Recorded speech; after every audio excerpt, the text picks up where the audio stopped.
Oh, right. We're live with 3G episode 209. We've got a whole crap ton of news and 2 sick members. So, how are you doing, Pneumonia Rebecca? And random undiagnosed stomach ailment Greg? Yeah, it's a fun time to be alive. Oh. What the fuck? It just started me like with a stinky zombie attack. They put me in the middle of like 4 freaking zombies. Yeah, they spawned me in the middle of a bunch of zombies and I promptly lost half my health, but you know what. I'm going to be trying to talk about news and discuss all the things that need discussing today, so don't expect too much of us, people who may end up watching, you poor souls. This is mostly just kind of an excuse to rack up trophies. Yeah, and something to provide visual aid. Not even visual aid. Just a visual distraction while we babble about stuff. And I don't really feel like delaying, so let's jump right to it. The big news over this last week, at least in terms of gaming. Like a 3-hour freaking podcast. At the very least. It was funny. I was on another podcast Saturday morning, and it went 3.5 hours. And sometimes I do the RP Gamer podcast. You know, it's really enlightening. I said this before, I'll say it again. To do a podcast on another show where you're not the... I don't even want to call myself the host. The big talky person who talks all the time. And you just listen to someone else talking, you're like, jeez, that's a lot of fucking work. It's also probably really awkward to be the guy that doesn't play RPGs in an RPG podcast. What? I play RPGs all the time. I'm just saying it's really awkward. You wash your skank mouth out. I'm for just that transgression. Don't play RPGs. Well, I mean, what you consider playing RPGs and what those people probably consider playing RPGs. What is being considered playing RPGs now? I don't know, but it's probably half of what they do at the very least. Yeah, they don't even talk about games that aren't RPGs, so their shows tend to go shorter, and honestly, we could probably benefit from that too, because who cares about most games that aren't RPGs, really? But that is not the rule today. We are going to be talking about a bunch of general gaming stuff this week. PlayStation 5 had its own little PlayStation 5 showcase show. What was it, on the 17th? 16th? Someday like that. Okay, I watched it. I don't remember the dates. I do remember a lot of the details of it. The big thing that I've been waiting for, frankly, has been the price. We finally got that. They showed off a bunch of games. If there's one word to describe the proceedings over the last couple of days, I think it would have to be clusterfuck. The show itself was fine. Everything didn't start falling apart until the second the show ended. They showed off a bunch of games. They showed off Demon Souls. People are insultingly calling what they showed us a gameplay trailer. As far as I'm concerned, it doesn't count as gameplay if they're not showing actual gameplay. I saw all those enemies being killed in one hit, and I was like, bullshit! That is not how that game plays. I guess it was showing something that you could call gameplay, but if it's not how the game actually plays, I will refrain from calling it gameplay. There's a lot more to show off, but man, that game looks really good. It does look really good. One thing that they could have shown off, but for some reason I still don't know why, they didn't tell us during the show that it was a launch game for the PlayStation 5. No, that had to come later. I don't know why. Well, there's more to that. I mean, yes. Let's get on with it. We may as well get to it. The PlayStation 5 Smart Gamer Edition will cost you $500. This is the one with the disc drive. I was talking specifically about... Oh, I know where you're going. Souls. Yeah. Oh, Demon Souls? I don't know where you're going then. Tell us more about Demon Souls then. The fact that they said it was coming to PC and had to change that. Oh, right. Yeah, they said it was coming to PC, and then I guess Sony got angry because they didn't want people knowing that before they potentially spent money on the new console. And so, yes. So then they turned around and said, oh, yeah, this is a PlayStation exclusive. Yeah. Chances are really good it's going to come to the PC. It's coming to PC. Will it come to Xbox? Probably not. Will it come to PC? Absolutely. I'm calling it right now. When? Who knows? Who knows? Who knows? Maybe a year. It's like as far as potential launch games go, I mean, Blue Point could kill it with this one. They're the ones who did what's it called? Shadow of the Colossus. Shadow of the Colossus. Yeah. Which I still maintain is not the best remake I've ever played. It's a good remake. But they do a lot of good remakes. No, I'm not unhappy with Blue Point developing this. Here's a chest. Ooh boy, stuff.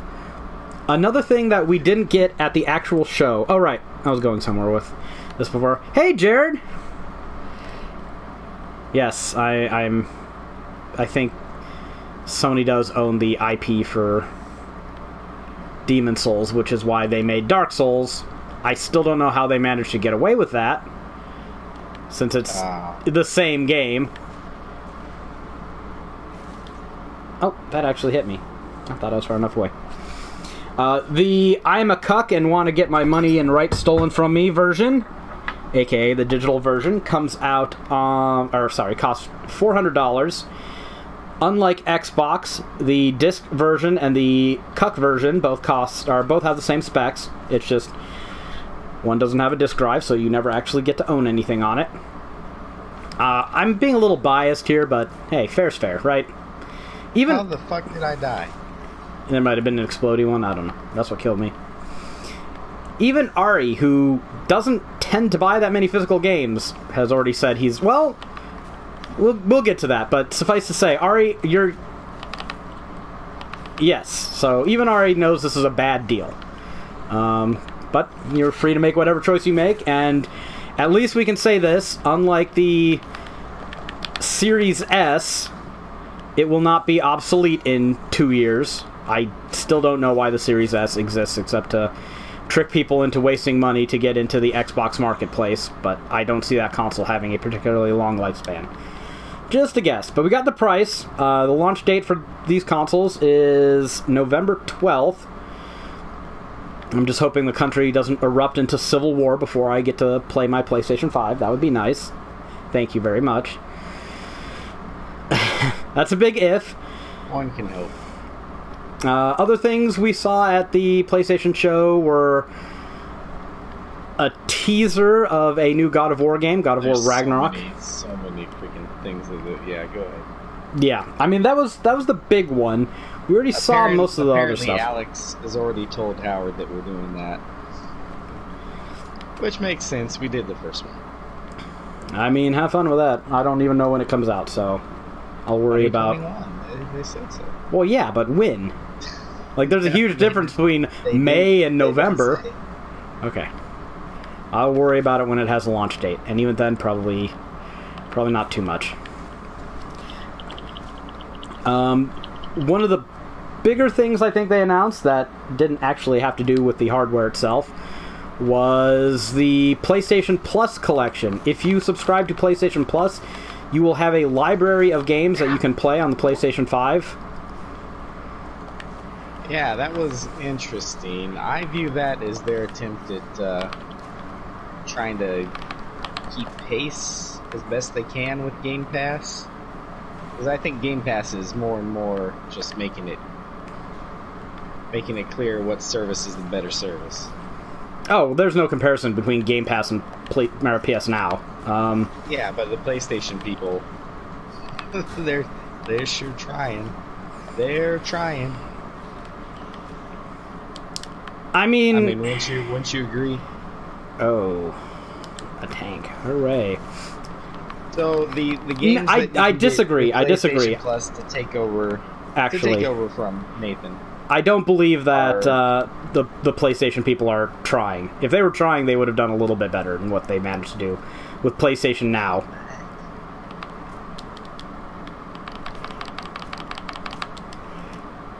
Or not Oh yeah, PlayStation Now.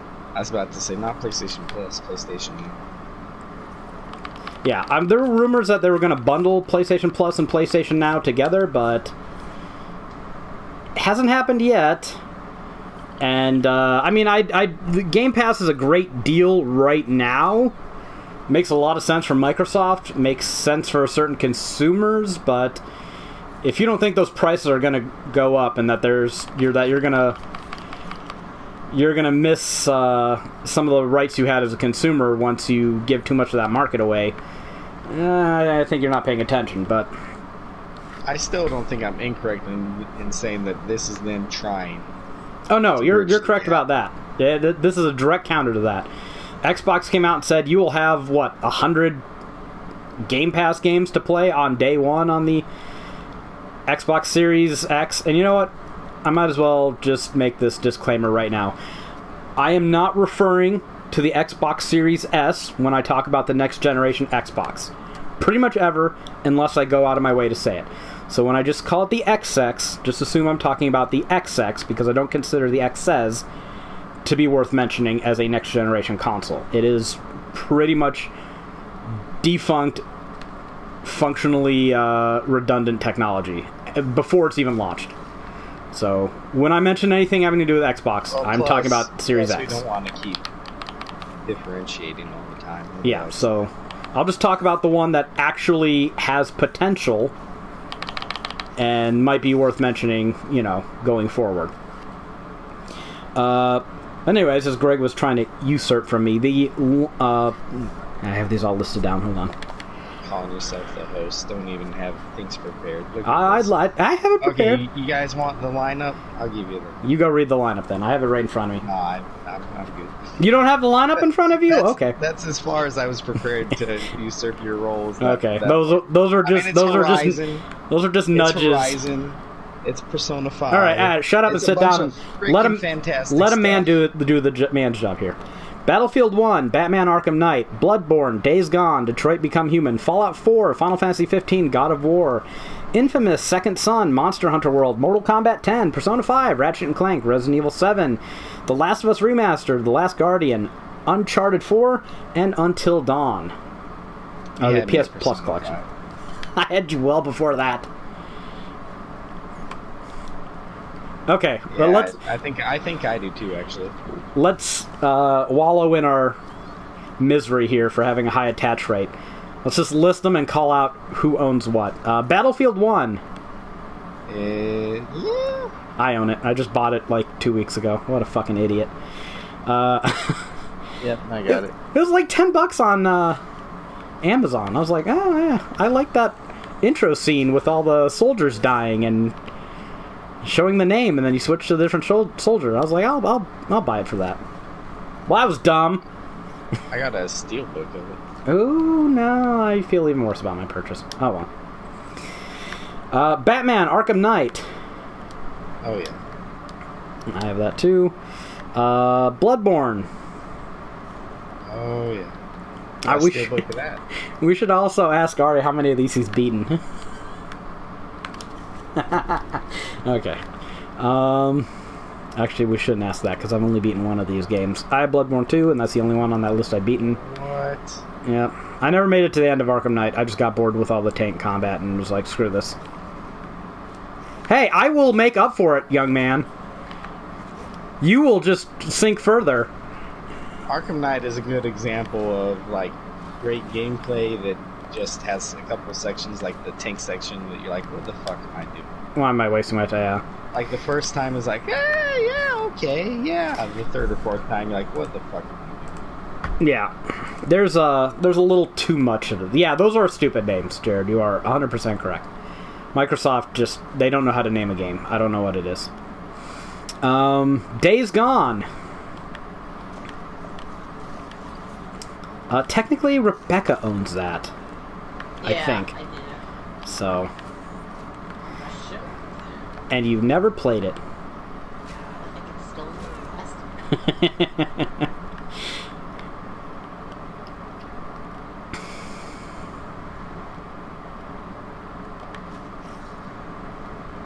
Or you quit mid-mission, right? Yeah, And they have a checkpoint system.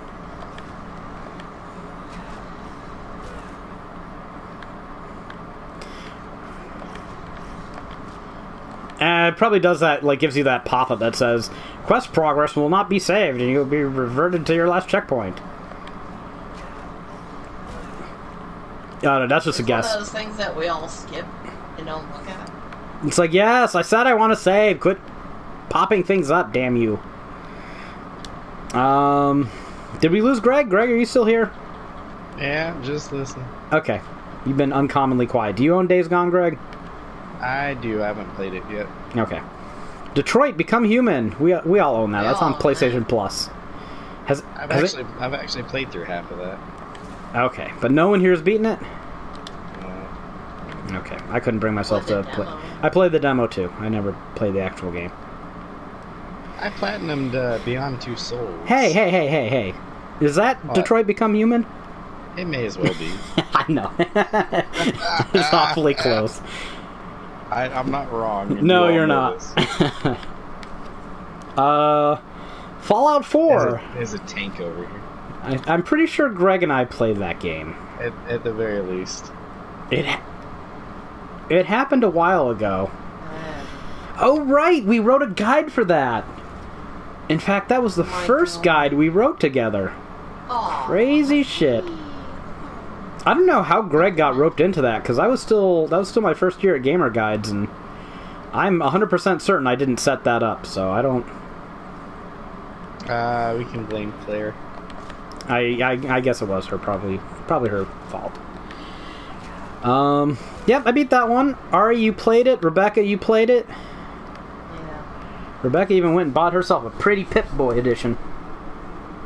Pretty close to being done with the story, I think. Yeah, you were right at the point where you had to build the teleporter, right? Yeah, something like that. You could beat that game in a day. Hey, I found a collector. Ooh, I'm coming. I don't know where this tank went. He's by the water. Oh. I was coming to fight a tank. Final Fantasy 15. Job. I got like 4 plats. Same here. Ari, how many times have you beaten it? That in Korea. Oh, you liar. Shut up. No one believes that. I'm getting the collectible, guys.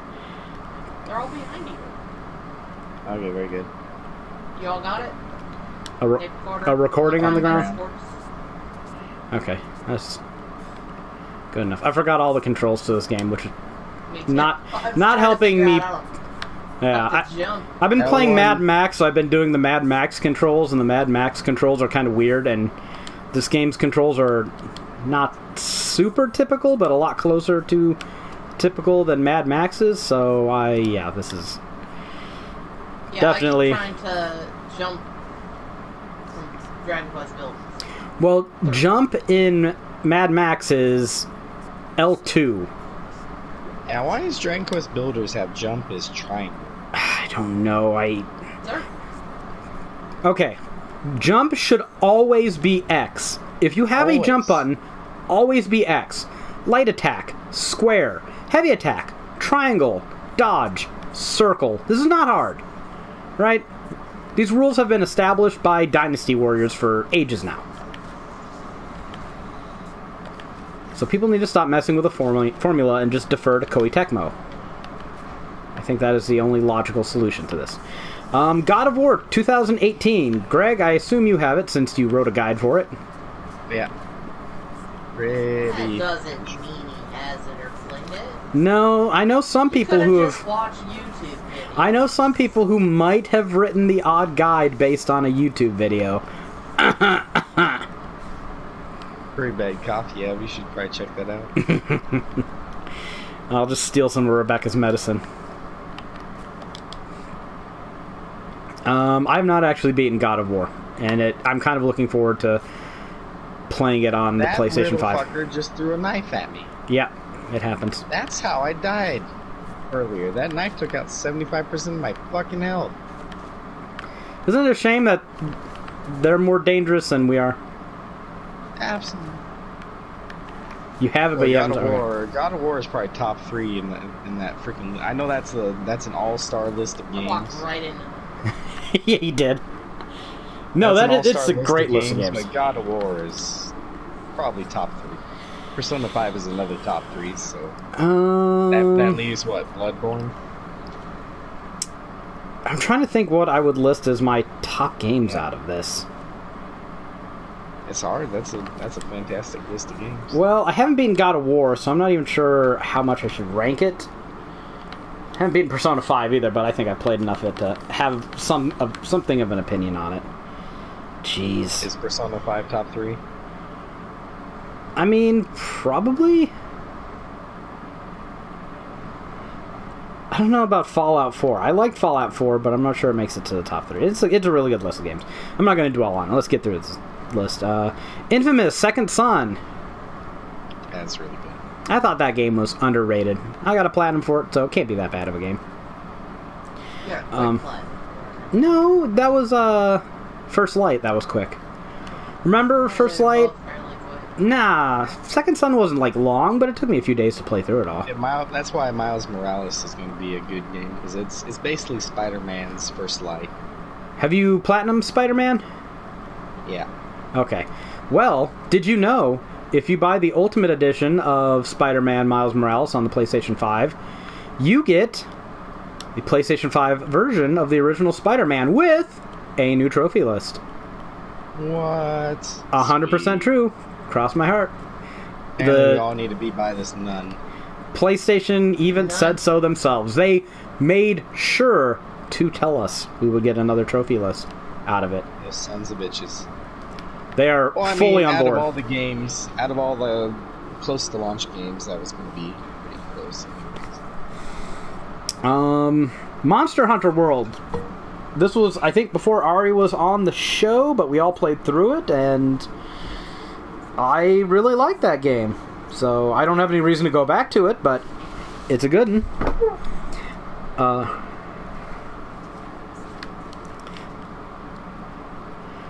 I mean, once you start it, there goes 100 hours.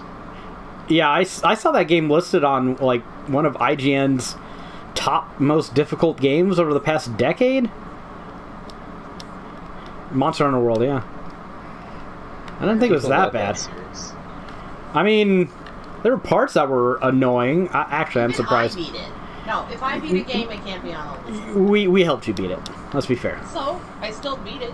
That's true. In a team. I guess.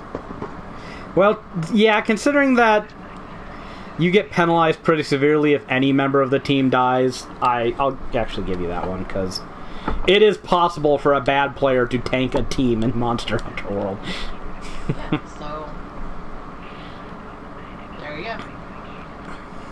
I don't know, that game was just really weird. Because if you had one player, you could get your cat to help you, and it sucked. It was kind of bad. You didn't want to play it one player. No. I think you could also recruit like some other animal on the map. If you had two players, then both you and your other player would have their cat, and it wasn't too bad. If you had three players, neither of you got your cat, and it sucked. It was even, in my opinion, harder than one player. Because again, the monsters are all scaling as more players enter the game. If it was 4-player, then you are back to like 2-player difficulty. It's actually probably the easiest way to play is with 4 players, because players are ideally a little bit more intelligent than the AI cat. So what are they called? Felines? Yeah. With a Y. They might be also be called say that, but that feline had a healing thing that you could make him do at almost any time. Yeah, that was really helpful. Mortal Kombat 10. Yeah, there's one on there. I do not own that. I'm kind of surprised Rebecca never bought it. What game?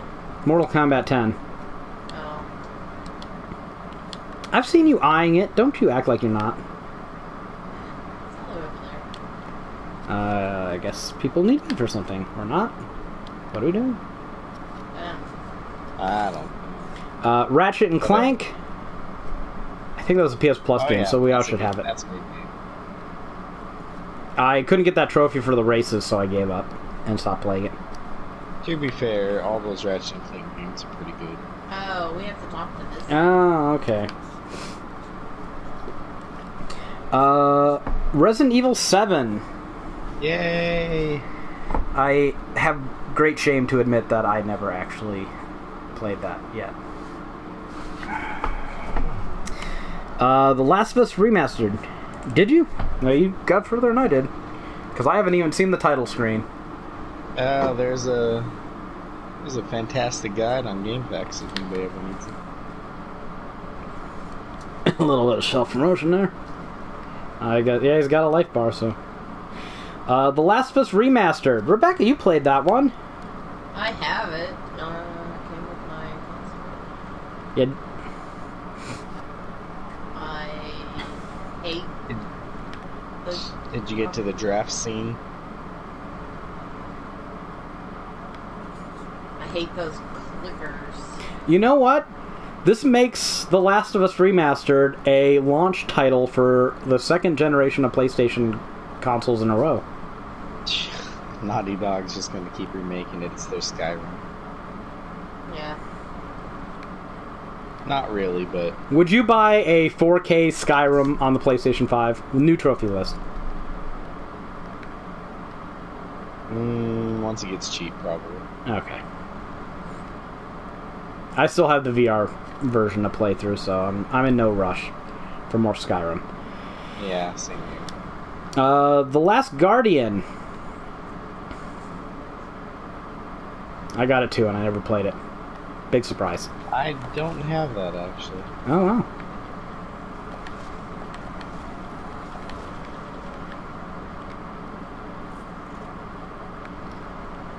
Burning This guy zombies wants hurt this you. Yeah, Uncharted. you gotta kick them away, but it sure does. I mean, they'll just burn to death. Uncharted 4. Don't we have that as a Same. PS Plus game? I don't know if it's a PS Plus game. I think it was at one point. Or was it those, whatever the free ones that they gave you? The Nathan Drake collection. I think they were both PS Plus games, honestly. Well, no, I think they gave, like, some of them free for COVID. Oh, I can't remember.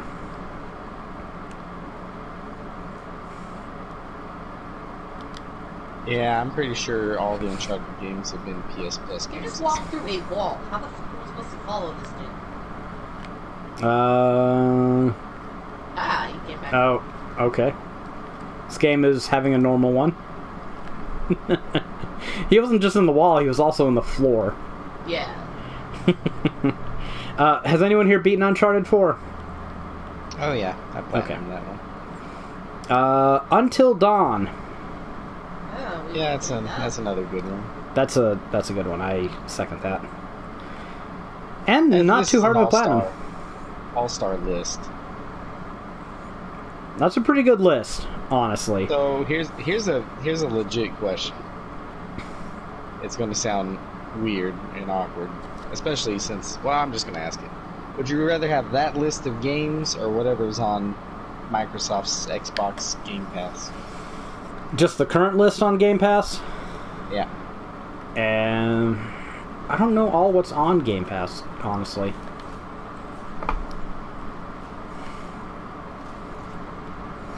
Yeah, I mean, there's some things that if I had Game Pass, I'd probably try out.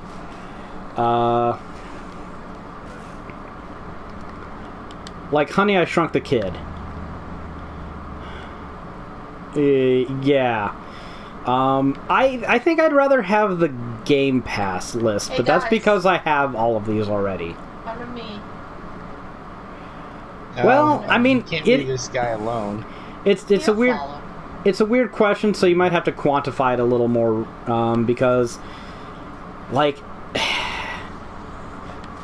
don't know. I want my trophy, so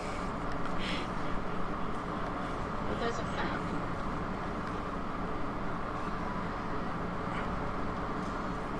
I'd be surprised if they did. Kind of defeats the purpose of it. All right, I'll go back to it.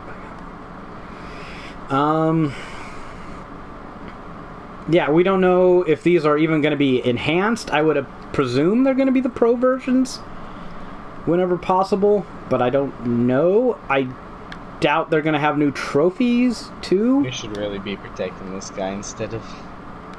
Those are collectible? Oh, okay.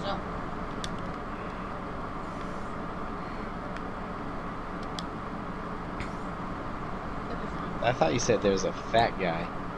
No. And I'm like, well, that's more experience. Oh, Greg. What? Fat guys are harder in video games. It makes me proud to know that I would be worth more experience if I was a video game character. I'm just smiling.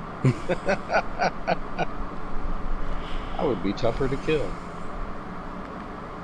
All those years of unhealthy eating. I knew it was on purpose. Mountain Dew. What? Oh, sorry. I was thinking about my Mountain Dew that's in the freezer that I should go get, but now we're fighting a horde of zombies.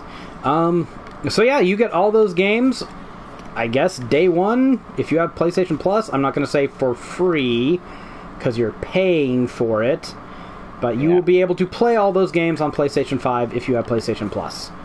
Let me just scroll through the list here and try and find out where we recorded. Get away, zombie dick. I'm trying to find stuff. Where is this show at? Ah, right. So here's a list of some of the stuff shown off at this PlayStation 5 showcase. Final Fantasy 16, Marvel Spider-Man Miles Morales, Hogwarts Legacy, Horizon Forbidden West, and Sackboy: A Big Adventure. This guy's just getting the shit beat out of him. Maybe dude with a cleaver. God damn. I mean, if he's going to be that stupid, what can we really do?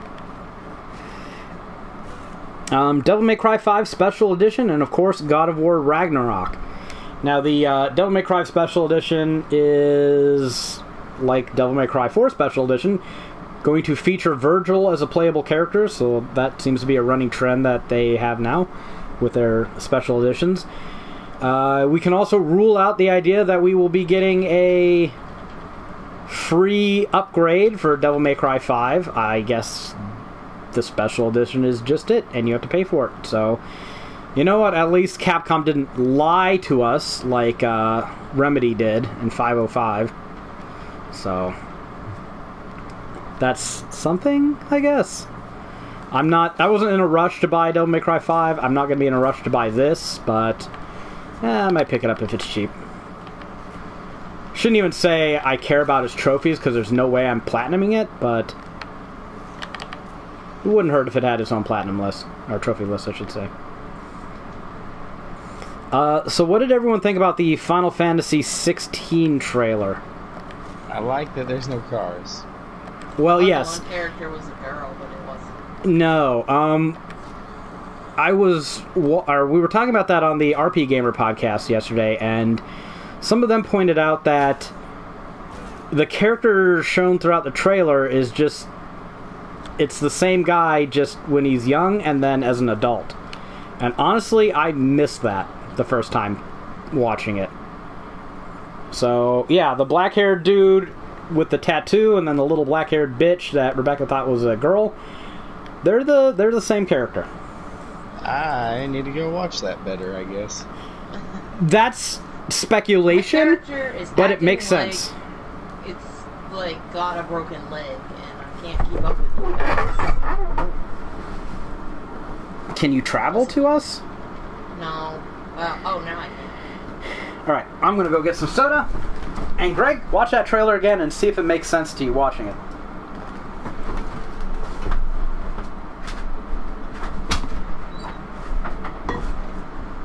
Oh, it makes sense. Like, I can visualize it. I can see that they do look similar enough.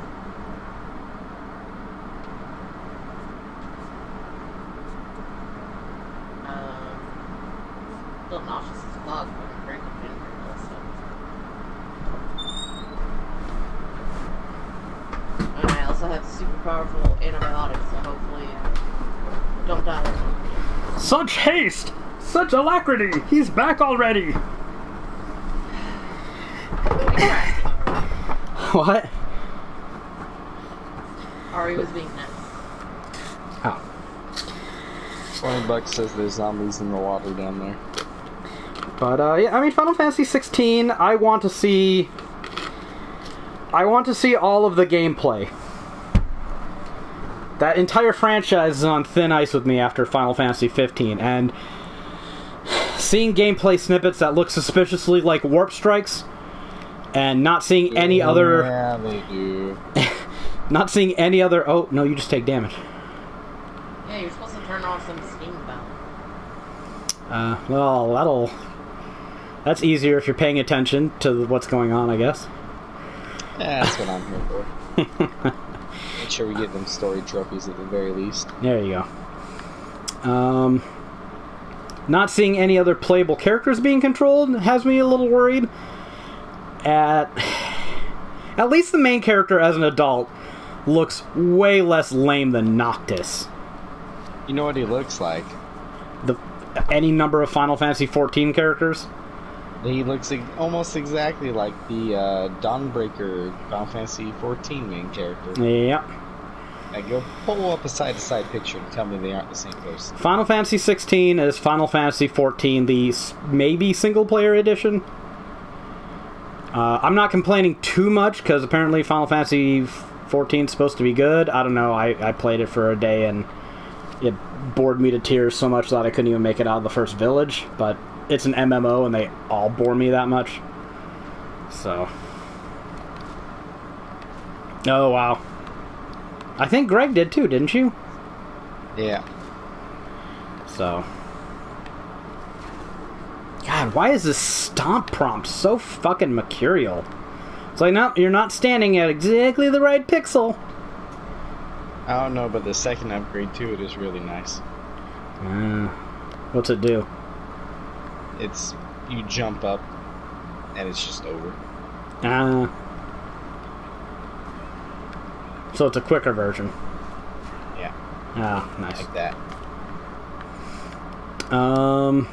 I mean, it's looks like it's full medieval, and I want to see more party members. I want to see longer, uncut gameplay. I want to see menus. I want to see all the things. God damn it. I blame that death on you. I survived. Thanks for shielding me, Greg. Yeah, I didn't need my money anyways. How did I cause that? Blame it on me. Who's red? Yeah, yeah. Oh, I don't like it. Another special that we're wholly unable and unequipped to deal with. Bills. Get it, Greg. Yeah, have fun. Damn. It looks nasty. It's all like translucent. His body looks like jelly. So let's talk about some lame stuff real quick. Personal ID over here. You guys get? Yeah, personal ID. Where? Yay. Apparently in this Final Fantasy summons are people. Maybe the little kid is like a summoner. Remember how they used to do that? Like, summoning was rare. Final Fantasy 4, Final Fantasy 10. Final Fantasy 9 was the big one. Or maybe the little kid's like an Esper.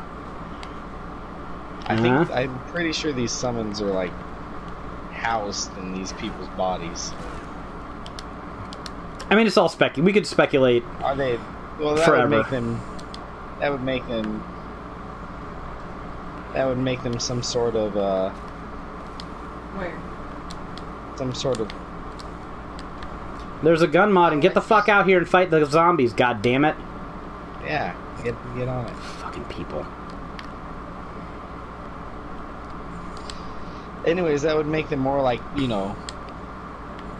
housing agents or temples or, not actual summoners. You know what? I'm gonna hope that something terrible happens to that fucking kid, and you don't have to spend the whole fucking game protecting him as a plot device, because just the thought of that makes me want to fucking tap out before I even see the game. Did I even go the right way? Yeah, this guy just shoots at you. But again, we don't know enough to really judge it. We're just pulling shit out of our asses. Hey, this is one of the best parts, is guessing what it could be. Nah.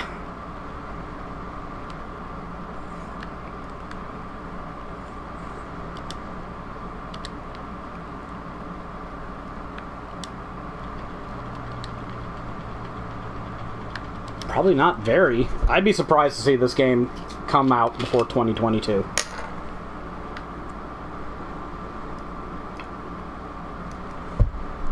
I mean, I'm not so bothered by worrying about how a game is going to look when it's out.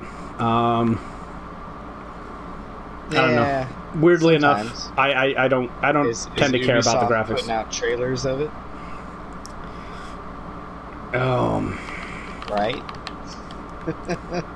Why are we not fighting this goddamn thing? Come on now, it's been like another 5 minutes or so. I fighting. Fight him. I was literally the only one.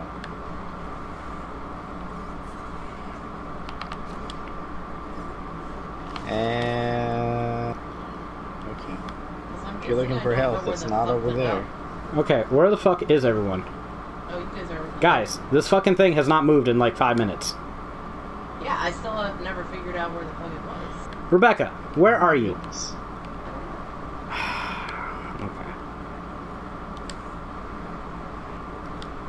Get him while he's looking at me. Get him while he's looking at me.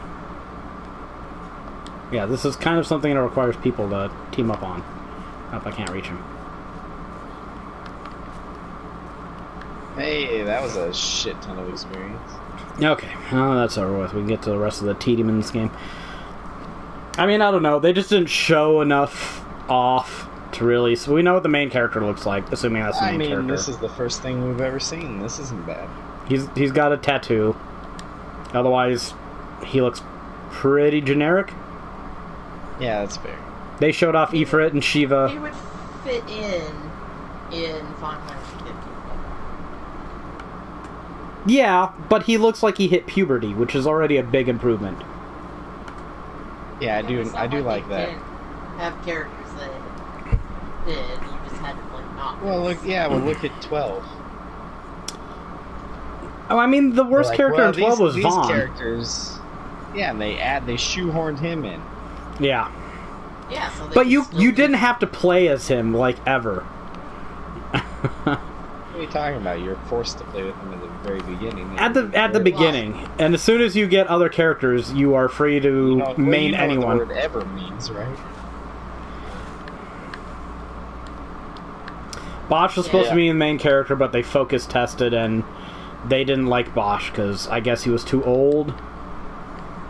And so they... spitty guys. Yeah, they just shoehorned a generic androgynous boykin creature with painted on abs.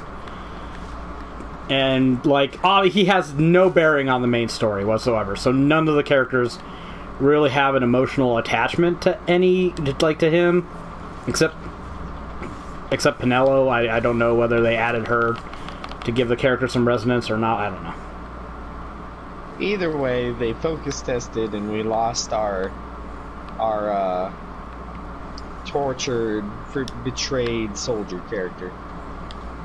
Yeah, I mean that's the gist of it, right? He was still in the game. He still had the same story role. We didn't get to see anything through his eyes. We weren't privy to really his journey. We lost out on any introspection he could have had. It was a bigger loss than a lot of people will like to admit, but Vaughn wasn't also as intrusive as some people insist he was.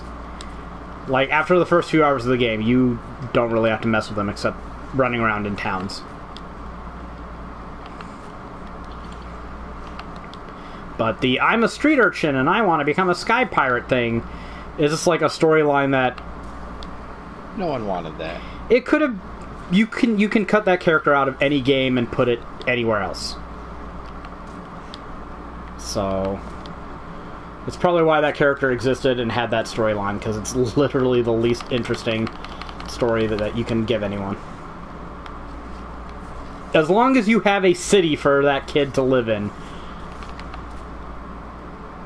that kid will, or that character can be applied.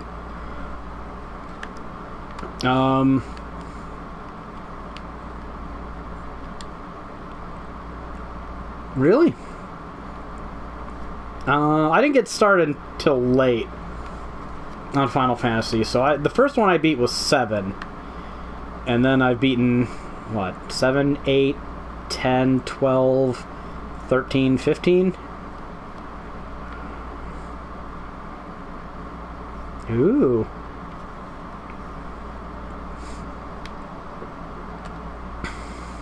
Four was the first one I played, but I never beat it because I never owned an SNES, so I was playing at a friend's house, and that's not a game you beat at a friend's house too easily. Got another spitter over here. We got a thug, too. You know, I'll go help with the thug, because the spitter tends not to move very much. Oh. I walked right past him. We have lights. Yeah.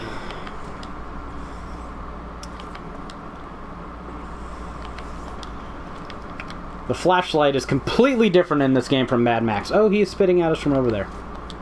Maybe we should go kill the... Maybe we should go kill the spitter first, because the thug isn't like the... Oh, nope, he's coming over here now. Why am I moving so slow? My character was doing that earlier.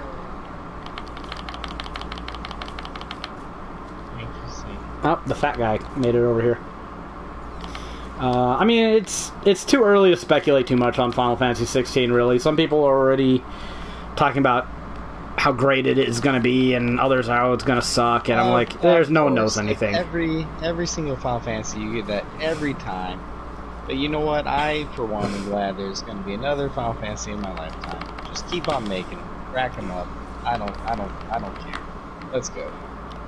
I'm not as... I want them to be good, but do you remember back in the day they used to make one every other couple years? Yeah, I mean, Final Fantasy 7 came out in 97, and Final Fantasy 8 came out in 99. You know what I'm talking about. Yeah. Yeah. I mean, probably gonna die when I'm 50. Come on, let's okay, pump no. Out here. If that's the logic we're working with, 25. then no, I hate this, and everyone who's working on it should be fired and reassigned to Final Fantasy 7 Remake, because if I am going to fucking die young, I want that to be fucking complete before I die. Well, they're already working on it. Relax. Oh, there's a personal ID here.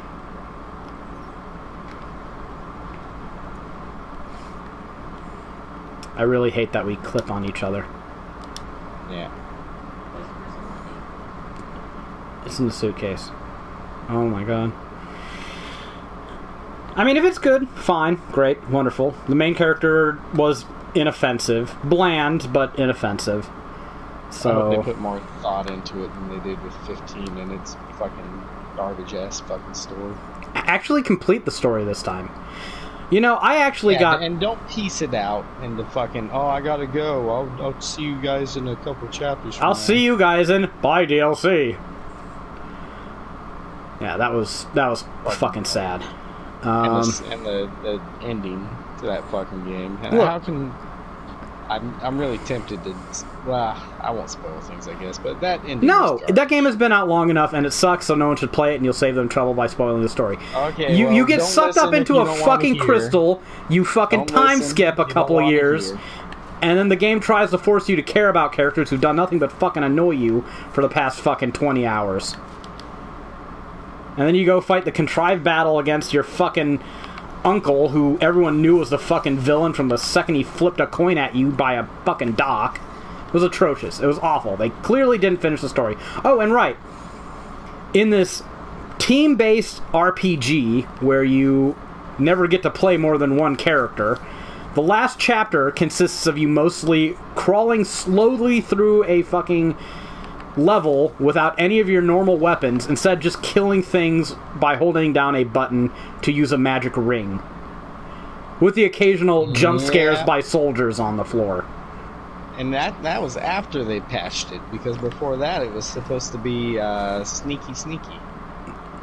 it didn't really seem all that different to me. So, no, it was terrible. They never finished the story in 15, and, you know, it was such a clusterfuck that Tabata fucking quit the company rather than do more DLC for it. So, that should tell you something. They actually announced DLC and then withdrew that. Yeah. But they wrote a novel that covers the story that was going to be in the DLC. Doesn't that make you happy? Just oops. Why do I keep doing that? No, it was wretched, and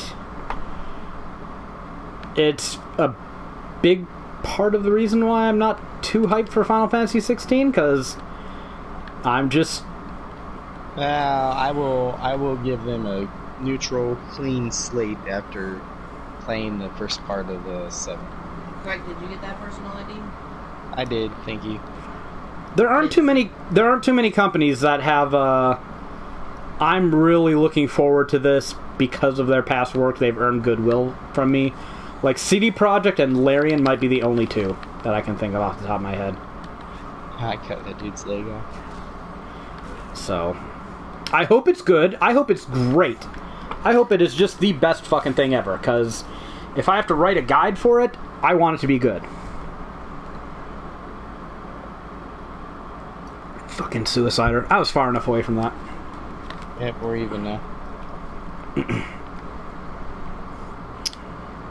Those Suiciders are the worst. What are you supposed to do? Throw your weapons at them? I mean, I guess. What else are you supposed to do? No, you just get close to them and then jump away. Or kick them. Yeah, but that'll, like, that kills you half the time, it seems. Well, if somebody's near you and blocking you... Yeah, if someone's behind me and I can't jump twice... Nobody was behind you. You just didn't jump far enough away. So therefore, I am right. It doesn't always work. There might have just been pipes plus behind me, too. Plus instant death. Plus, oh hey, my partner is dead. I guess I can't do anything for them in this multiplayer game. Yeah. Yeah. Poorly designed game. I know. See, this is why you should just, when I say things, just agree. I mean, you're going to get there in a roundabout way, but you're going to get there. You may as well just agree. How many times has Greg been wrong about shit on this podcast? We all know this. Jesus, no. I do not consent to this at all. Again, you're just going to wrap around. Hogwarts Legacy. You know, this actually looked kind of decent. I'm not a Harry Potter fan. How big of a Harry Potter fan do you have to be? I'm not a Harry Potter fan at all. But I do like the idea of an open world game set in Hogwarts. Hey, doesn't somebody got a gun? Hey. No one has enough bullets to... I don't think it worked. I think it bounced. Yeah. Alright, let's get down there and do this. My gun does no damage to him. An open world game set in Hogwarts? Come on, that's pretty cool. This motherfucking thing took away half of my fucking life when I was getting off the ladder. Yeah, same here. Jesus Christ. He's focused on spitting on me right now. I thought the game, the Hogwarts Legacy... There's a Suicider. Yeah. Bye, alright. Ow. How did that happen? How are you alive? I guess you really are. Well, he died earlier when I blew up a Suicider. He walked right up to it and just... I was like, man... Fuck you stupid freaking I felt bad about it. I mean, I think it could be fun, and it's funny. Okay. Well, I think it could be too.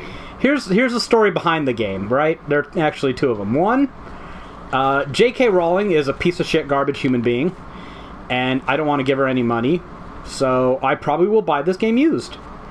If...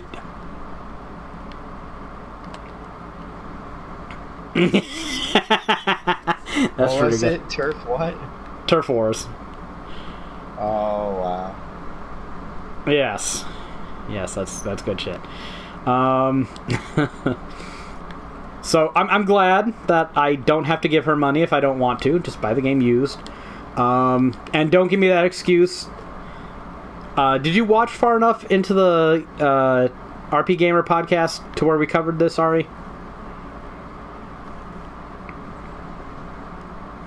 Okay, there's a funny part in that podcast where I, in an elaborate way, tried to tell people how they could get around giving J.K. Rowling any of their money. And apparently one of the hosts thought I was going to advocate piracy because I was walking people through the steps of buying a game used and putting it in your console, but without, saying that. It's like, right, no. And the host was like, what did you think he was going to say? So no, don't pirate it. But I can see that. They automatically assume the worst of you. They don't know. I'm well behaved on their podcast. I didn't swear. I mean, I got animated a few times, but I behave. On their podcast, I will behave. But this is my podcast, so I don't have to behave. And so I don't. I like that. We want it any other way. You can dress me in a monkey suit and I can behave like a civilized human being. Briefly. What are we doing here? This is like an apartment with a bunch of cops? I don't know. I'm not paying attention to this. I just want to kill more zombies and it's not letting me right now. Although, to be fair, I was not all that well behaved at Rebecca's grandmother's funeral. They made me go into a church. That's where civility ends for me, is when a pedophilic mass indoctrination cult takes over. I was having trouble behaving because that fucking preacher was Oh my god, he gave the most generic, useless fucking sermon ever. Yeah, and then he tried to make jokes about forgetting information about my grandma. Yeah. Oh, wow. It was bad all around. I was just not having any of it because of all the fucking Catholic shit going on. But I'm not going to rag on Catholics. I can behave when I want to behave. I do not want to behave in a Catholic church. On someone else's podcast, I will be as civil as the decorum for that podcast requires. Because, why be a dickhead? There's no reason to. But it was kind of funny because... I don't know why she jumped to that conclusion. People that refused to come on this podcast just because they heard you were on it. Multiple bitches who I don't want on this podcast because they're living, walking vaginas. We don't need fucking sandy cunts sitting here fucking whining about how fucking rough they are. So to change speeds, because I wanted to ask this earlier. Who all has read all the Harry Potter books? Nobody? I mean, don't speak up too fast. No, I didn't read them. I have a number of them. I saw the movies. I watched all the movies. I'm the only one that's read all the books. I've not read any of them. I've read parts of one, I think. I have the majority. And you know what? I will say those books were actually more well written than I thought they would be. Given that they're popular novels. Surprisingly. They're quick reads from what I've done, but they're not really my thing. Well written. But I mean, when you read the first one, the first two, all the others don't exist. After 7, it's a pretty unanimous thing.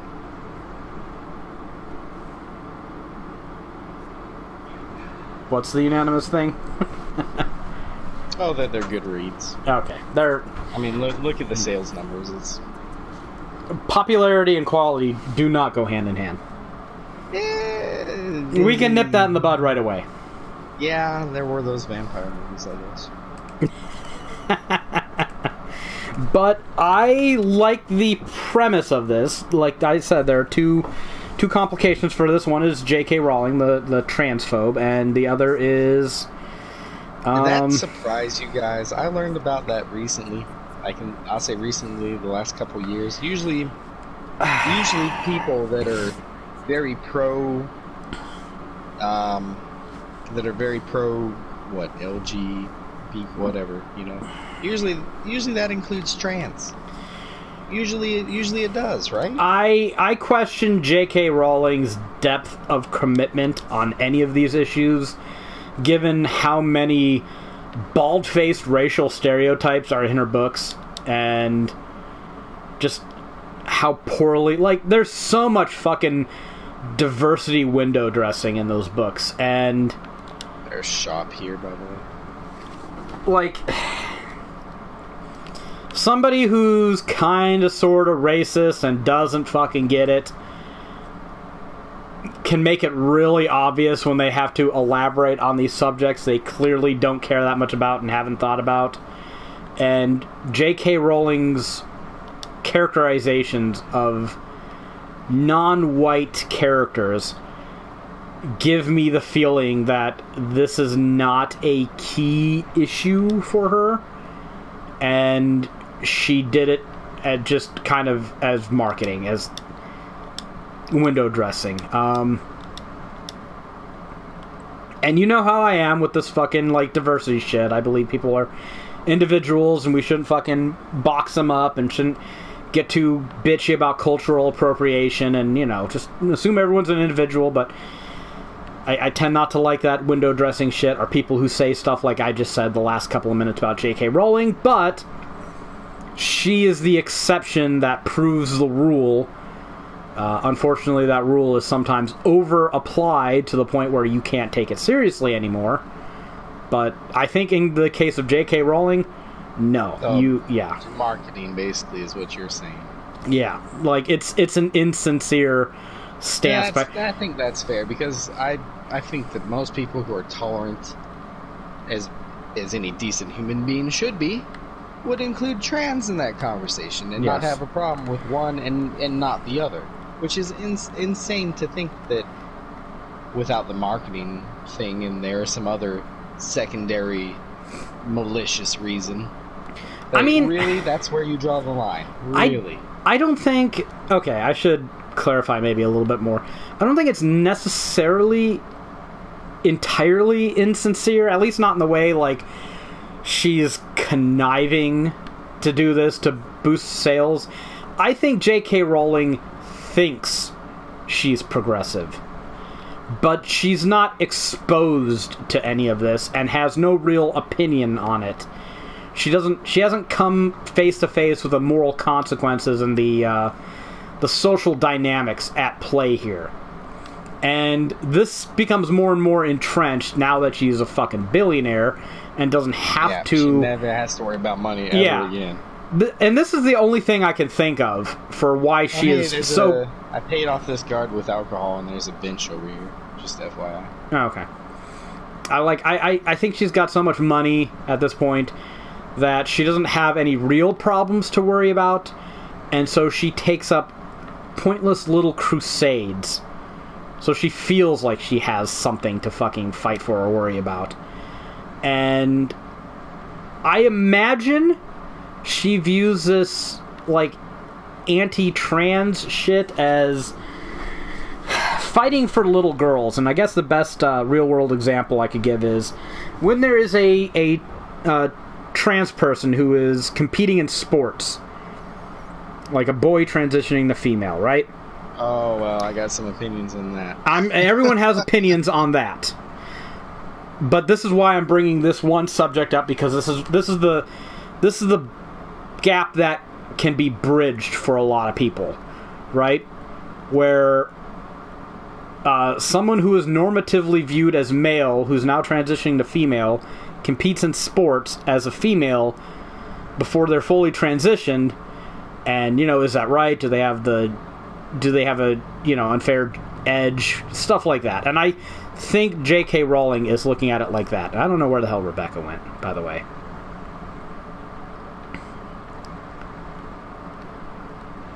So, I would assume that's the kind of turf she is, where she views this not as, like, stomping on poor trans people, but fighting for little girls who want to play soccer and they don't want to get beaten by these, you know, so-called false females, as J.K. Rowling would view. Is that what she's saying? No, this is just an example I am giving to make you understand what kind of turf J.K. Rowling probably is, based on what I've seen her say. I don't know if she's actually commented on this specific issue, but that's the kind of dynamic I suspect is going on.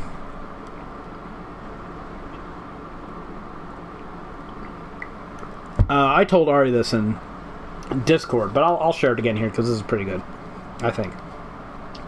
When I was a young man in college, you know, that thing that Greg likes to mock because he never had the fortitude to get himself a degree from these adult daycare centers. How's that history degree going for you? It's not a history degree, it's a base art degree. I have a history minor, thank you very much, and I can let you know... How's it treating you? Doing pretty good. Yeah. I learned a lot from it. Of course, if I was weighing my accomplishments academically based on just the pure capitalist model of how useful it has made me to the employer class, then no, I'm sure they would view it less favorably. But that's sad to hear. From an enlightened standpoint of knowing things, I think it's pretty good use of the Tennessee taxpayers' money. The taxpayers' money. I didn't pay for it. I got a Hope Scholarship for 4 years. Rebecca, where the fuck were you? Sorry about that. We were waiting on Rebecca. Something happened. I don't know. No, probably nothing good. No, probably not. And here I was expecting Rebecca to have things to say about J.K. Rowling and Hogwarts and all that. You gonna make it? No.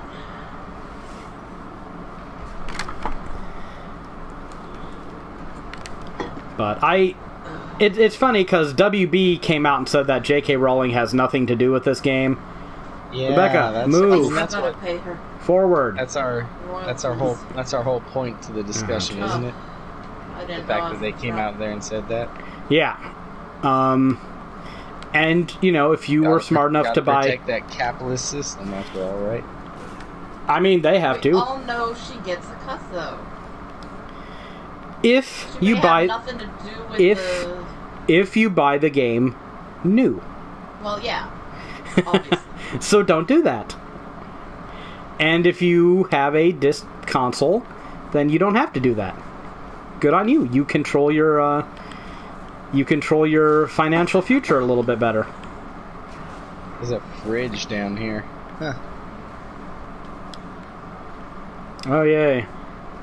More sewers of ouchie water. That's just compelling gameplay. Sounds like the DLC to Ghost of Tsushima. Sewers of ouchie water. Jesus. What?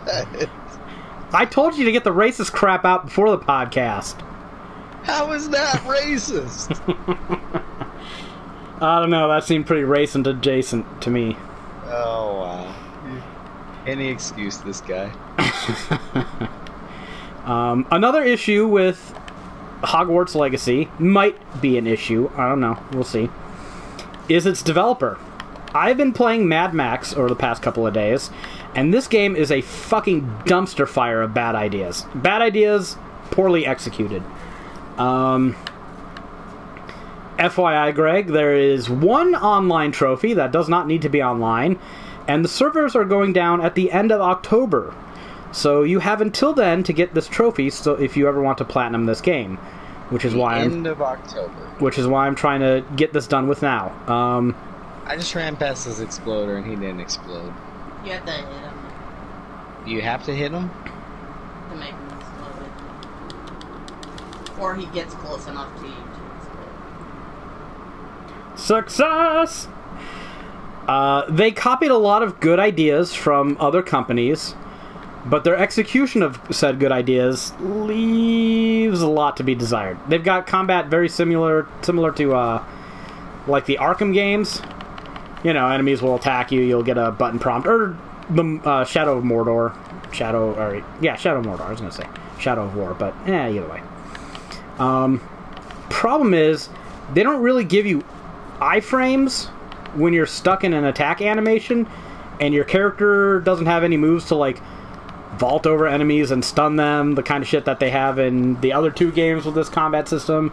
You don't have the ability to... what's it? I'm losing my train of thought here. Because Rebecca's in the way again. You just... Oh, right. Your character doesn't target things that well. You can actually do canned animations that your character gets locked into, and you end up doing stupid things like you go to punch a guy and he falls off a cliff, so your character goes off the cliff too. Because It's like The Witcher 3, right? You can press the attack button, but you don't actually know what you're going to do when you attack. So, yeah, they copied a combat system that can be good, but they clearly didn't know what would make it good. Fortunately, the enemies are all kind of weak, so it's kind of hard to die in combat. Vehicle combat, on the other hand, is the exact opposite. Your car is slower, has a lower turn radius, has half the health of every fucking enemy car that you seem to come up against. And there's always multiples of them. So it's just... And your car likes to spin out all the time, for no reason, even when it's fully upgraded. So it's just obnoxious.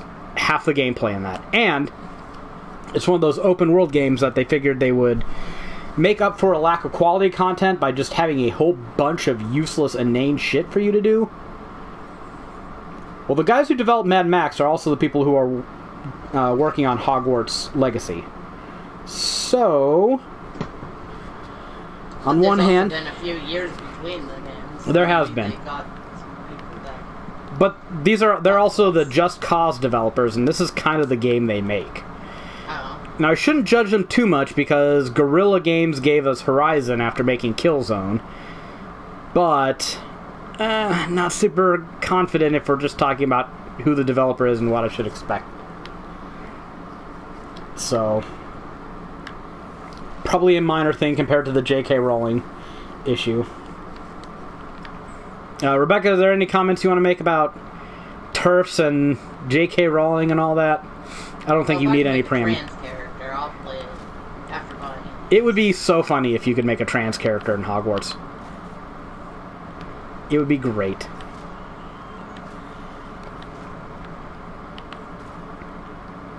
Now you can always do it in your head. And then right? It's all about your character being trans. And That is... Everyone at Hogwarts accepts your trans character and loves them. Like they should. As decent human beings. Except for Slytherin, they don't accept your trans character. Yeah. Well, especially not if your trans character's a muggle. Well, yeah, muggle-born trans character. Definitely. Your trans character can't be muggle. Muggles can't use magic. You can't be a muggle wizard. You're a muggle-born wizard. Oh my god. We are not doing this again. Well, get it right.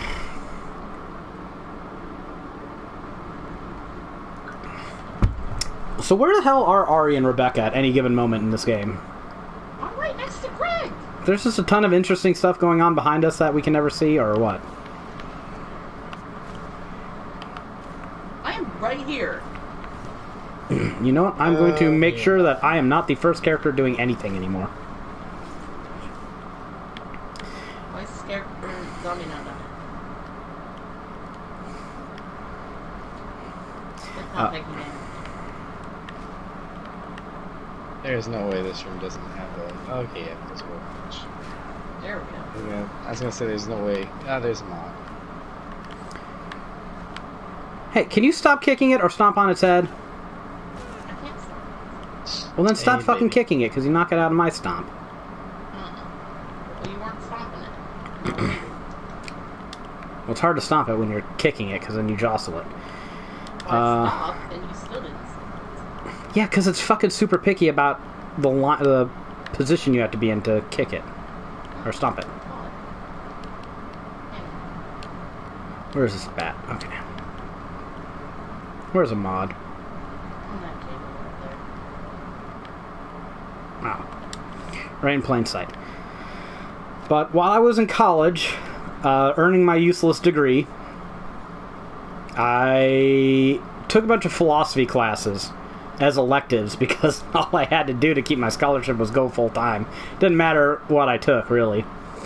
Thank you, Tennessee taxpayers. So I took a bunch of philosophy classes, and I kind of got into it, and this is before the days where you had to fucking roll your eyes and cringe at every fat internet gamer who claimed to fucking be a philosopher by listening to Ben Shapiro. No, these were the days when you actually had to read some of the stuff yourself and try to form opinions. the early, or, well, mid-2000s, more accurately. So, one of the things I wanted to do while studying these philosophy or taking these philosophy classes, and also this is a personal interest of mine, because I like to argue. I like to argue a lot, and I like to be right. I hate arguing and being wrong and losing. That just fucking annoys the hell out of me. I do it a lot, but I don't like it. That's probably why I argue so much, so I can get more correct about things. And one of the things I wanted to do pretty early on, once I became mature enough to realize this was a good thing to do, is I wanted to have a pretty solid framework for my beliefs. And if that sounds obvious and pretentious, you'd be surprised how many people don't actually do that. And one of the issues that you mull over, especially in our fucking retrograde right-wing psychotic society, is the issue of, like, sexuality and gay rights and all that. And I found that the only way I could come up with a succinct, conclusive, secular viewpoint that allowed me to logically come to grips with big issues of the day without being a total fucking douche stain is coming to the simple conclusion that as long as it's two consenting adults, I don't give a fuck. Like, once you've met that, it's none of my fucking business anymore. And that allows you to opt out of pedophilia or bestiality. As long as all parties involved are... Well, yes, I guess it can be more than two, but just consenting adults in any number. Fair enough. And that seems very simple, but you'd be amazed by how many people refuse to come to terms with that. Like, pretty much every homophobic Christian doesn't come to that conclusion. And another thing that informed my opinion on this matter was honestly a little bit of laziness. Personal ID. Well, there's a bunch of guys with guns back there, but I guess we're fucking around in back rooms again. Didn't I say I wasn't going to go forward any again? There's some actual humans with guns. They're probably going to attack us. On this desk. But, I don't know. I don't want to waste my time, waste what one fucking precious life I'm going to get, fussing over what other people do in private with each other. So, that's kind of my enlightened stance on trans rights. It's their fucking lives. Let them live it how they want. Doesn't affect me. My masculinity is not fragile enough where it can be threatened by matters like that. I don't know why J.K. Rowling's femininity is so threatened. She has to worry about it, but that appears to be the case. As far as I can tell, we all get one life, and I don't see any reason to waste mine worrying about how other people want to be identified. It's just not worth it. It's not worth the time. They deserve the freedom to live their lives and have the same rights that any of us have. So, pretty simple to me. I don't know why this is such an issue for some people.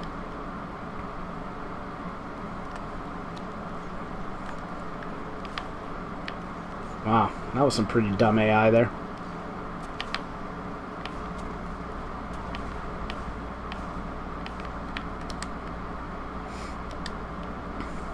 What do you say, Rebecca? Yeah, I agree. Doesn't fucking impact your personal life or somebody else to be happy. Yeah, that's the biggest thing I never got. But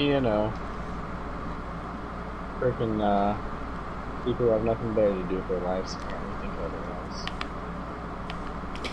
I mean, just be angry that people aren't living their lives the way that someone else wants them to. Just so stupid. Yeah, like, what the fuck? Why would you even waste your mental energy on that? Yeah.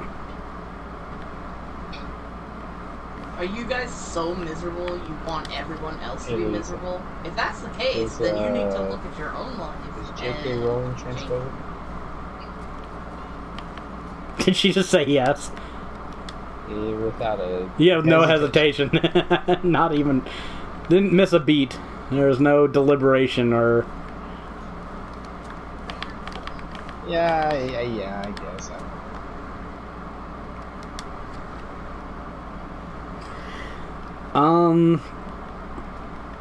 We also talked about Spider-Man Miles Morales. If you buy the Ultimate Edition on PlayStation 5, you will get the base game for free. For free, costs extra money, so it's not really free, but you do get another trophy list, so that seems to be the way to go. Horizon Forbidden West, Sackboy Big Adventure. I don't think either of them have release dates yet, but they are coming to PlayStation 5. Also to PlayStation 4, that's a bit odd. That the new Horizon game is also going to be on last-gen systems. And as for God of War Ragnarok, we got basically just a title. So not really much to talk about there. Oh. But you damn well know Thor's going to be. I hope so. Well, it's kind of the whole point. Yeah. Yeah, these cashiers have like $1,000 each. I do not like Thor's odds. My boy Kratos has wrecked some pretty tough deities. He's got some history behind him. Yeah. Like it. We'll see. That could be a really cool encounter. We'll see what they do with it. And obviously, you know, I suspect it'll be a pretty fucking good game when it comes out. That's something to genuinely be excited for if you're a PlayStation 5 owner. So the show is pretty good. They showed off the price. I still think the console looks like fucking ass. I don't... The size of the damn thing. It's like 15 inches long. What were they thinking? Well... This thing better never overheat. My opinion on what the console looks like. It looks like a vagina. Like a vagina. It's a big blue and white. It is a fact. That's where I'm at.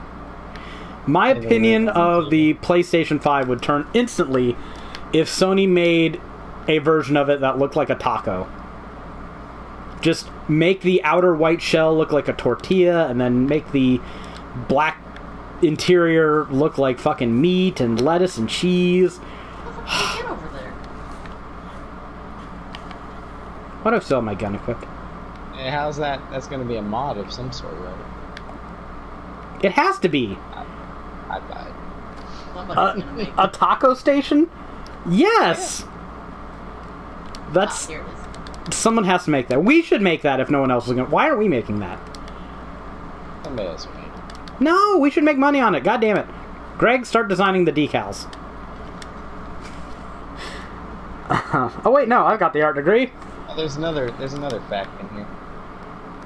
Right in this bookcase. Where was the first one? In the room that we just came from. Oh. Did I grab it and not remember? Or? It's like on one of these tables. I think I already grabbed it and already forgot. They showed out the prices again. The disc version was $500. The discless version wasn't. There's a lockpick thing in here. Oh, shit. Shotgun ammo. Ooh. Hey, there's a big guy in here.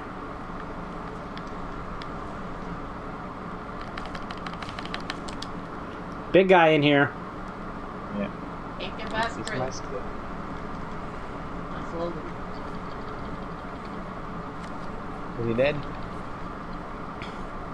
Good. Fire. Jesus, what a dick. And, this is where things get kind of clusterfuckery, is when the show ends. Right? They just show off the price, and I think they showed off the launch date.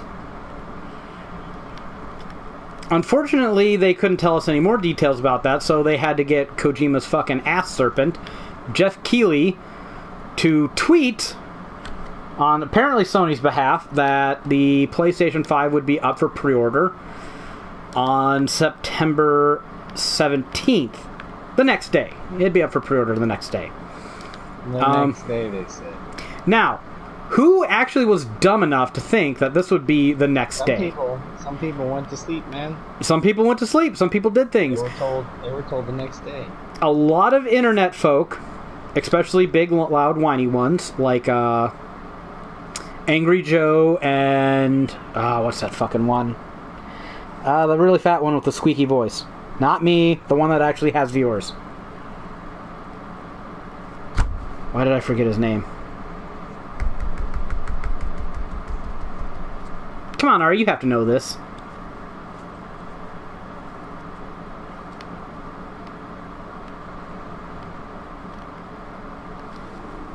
Jim Sterling. Jim Sterling. That's what I was going for. They both threw tantrums about it. I don't believe for a second they didn't get a console. If they didn't get a PlayStation 5 console and actually wanted one, they're either too incompetent to actually do any gaming journalism or even gaming entertainment, or they're fucking lying. Like, they're just... Those are the only two options. Because this is not the first console launch we've seen, and I knew, watching it, there is no way that retailers would last until September 17th. A whole day before putting this out. Not even midnight. I knew it wouldn't be midnight.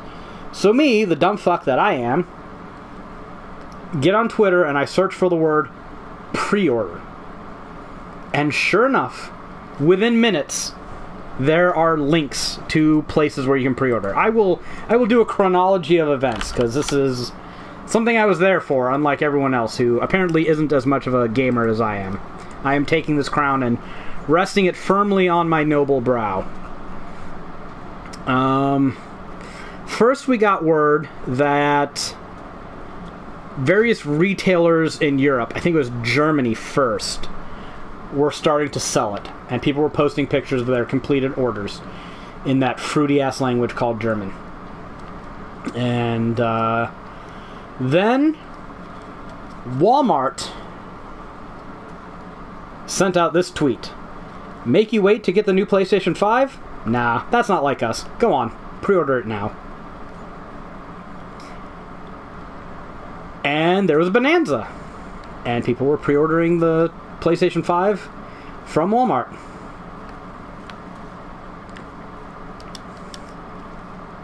Oh, there's more guys with guns. Ah, jeez. Yeah, I've killed like 3 or 4 of them. Oh, I just got shot in the face. They're hitting him with his machete.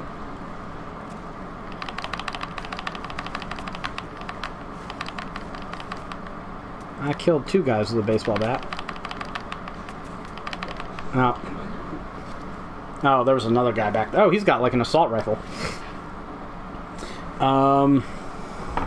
So I went to Walmart, and I guess Rebecca had changed her password at some point, because I couldn't sign into her account. So I should have my own account of things, because you can't manage a password to save your life. Oh my god. Not the first site. It's written on a piece of paper where he can see it, and he knows it's saved on another computer. Jeez. It should be saved on the computer we actually use, but the computer I actually use. Well, no, it's all Google, so it should... Whatever. You changed it at some... You changed it at some point and never got updated. That's all I'm saying. But these pre-orders were live for so long, because I guess so many people have just never done this before. They never knew to suspect that this would happen. That I was able to go on to the other computer, boot it up, thank you SSD, and pre-order a PlayStation 5 from Walmart. And I was still kind of in it for the fun, and I also wanted to help my friends, because I'm a great guy. I'm just the best. Everyone should love me. So humble, too. I mean, I like to be honest more than humble. And so I was just sitting there following the links again. Just searched for the word pre-order on Twitter.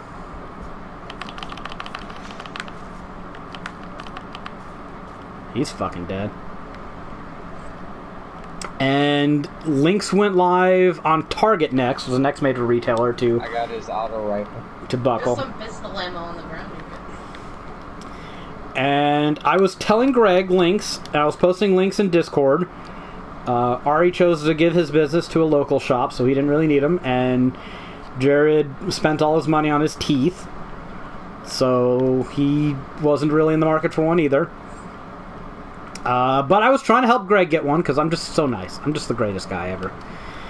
Best Buy is the next site that went live, although I should add a caveat that people were driving to GameStops during a fucking pandemic to put money down on PlayStation 5s, and apparently that was working, but again, this was a franchise by franchise decision, not a corporate decision. GameStop, as far as I know, didn't actually start selling them online at this point. So Best Buy went live next, and their site immediately crashed. Was just an utter clusterfuck. You couldn't get anything done.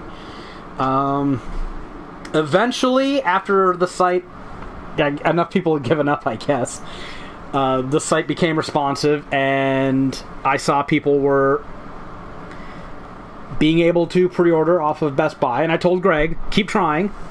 Hey, Jared's here. Hey, Jared. Hey, what's up? And Greg, were you successful in your hunt for a PlayStation 5? Yes, thank you. And I was able to get one on Best Buy as well. Eventually, yeah. Best Buy was sold out, and then they kept adding stock. They kept adding stock, yes.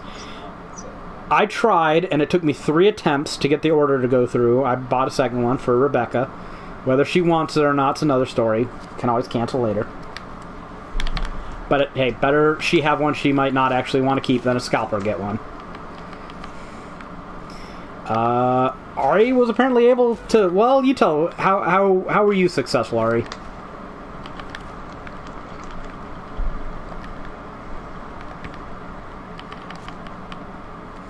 And there were... Oh, go on.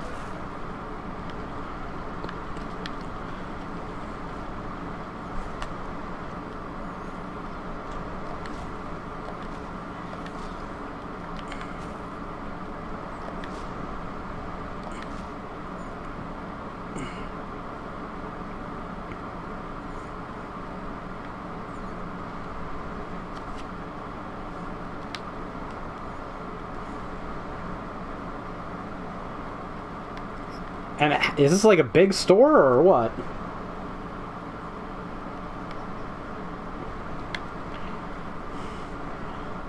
So what do you think your odds are like? Okay. People in the UK apparently had a much easier time. One of my coworkers, Ben, was able to get it without any trouble. Claire didn't have to do any fucking work. She just went and fucking bought it online in the morning.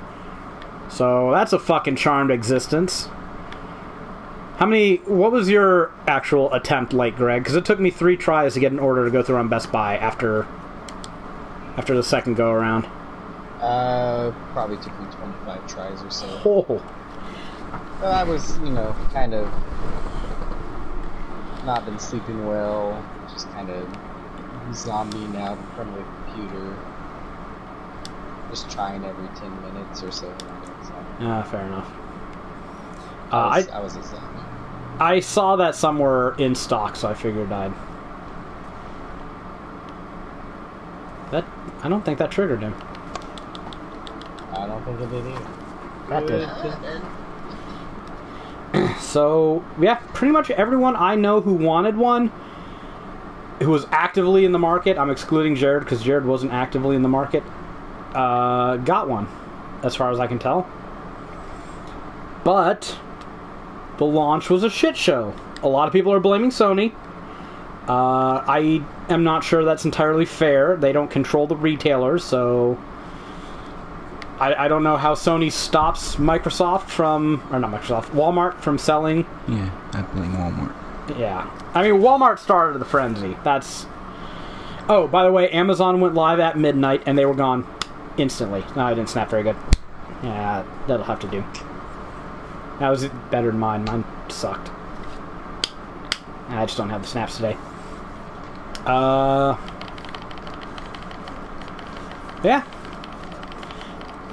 But the real interesting thing, as far as these pre-orders go, Sony's might have actually been a blessing in disguise, because the very next day, on the 17th, the day that the PlayStation 5 was supposed to go on sale, the RTX 3080 went for sale. The 18th. Oh, was it the 18th? Yeah, Thursday was the 18th. Oh, okay. I think. No. Thursday was the 17th. Well, That's whatever. insinuating Friday somebody was was the- able to buy it.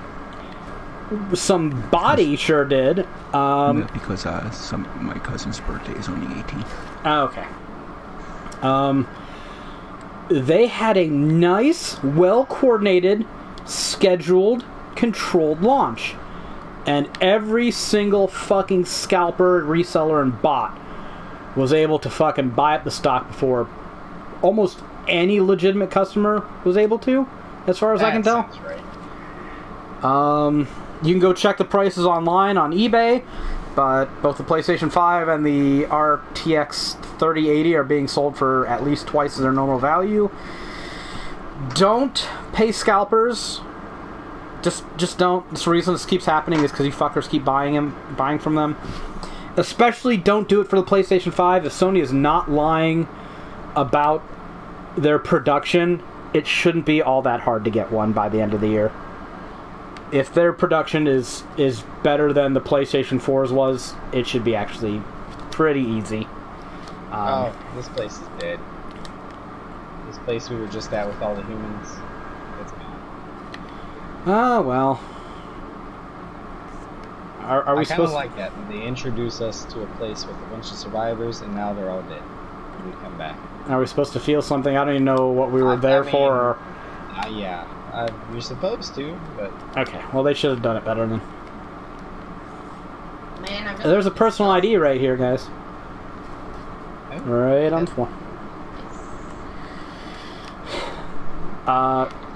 Where is it? So maybe Sony's haphazard launch that nobody could predict when all this shit was going to go live, and there were sites that you were able to pre-order from before the actual page had gone live, because you were able to follow direct links to it, but you couldn't search for the actual item. And Amazon was a case in point. So I think this staggered haphazard launch, or pre-order launch, might have actually helped legitimate customers get a PlayStation 5 in greater numbers than otherwise they might have. That was on it. That wasn't.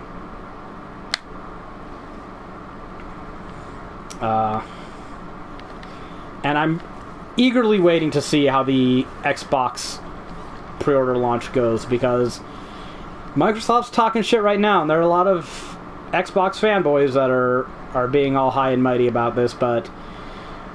Well, one, assuming there's actually enough demand for an Xbox console for it to sell out, this sort of structured launch might benefit scalpers more than legitimate customers. We'll see. I don't know. Based on the RTX 3080, it's just a hypothesis.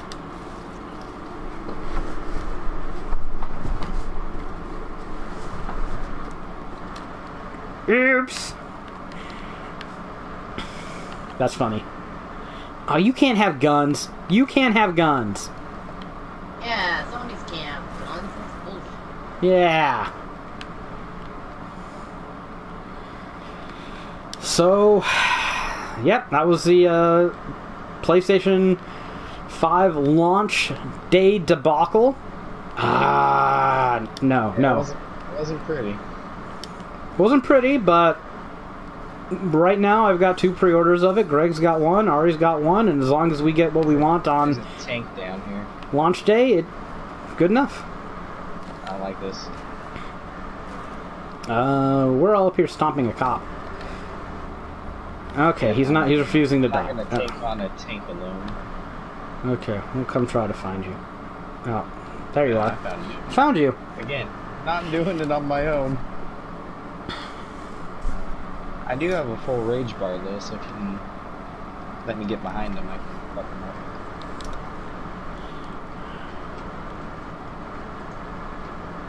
Mounted gun. Yeah, fuck, may as well.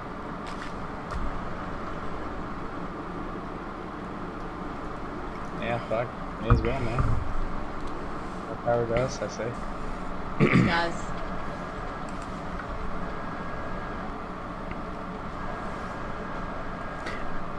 Ari's also being pretty sweet on a PlayStation 5 game, Godfall.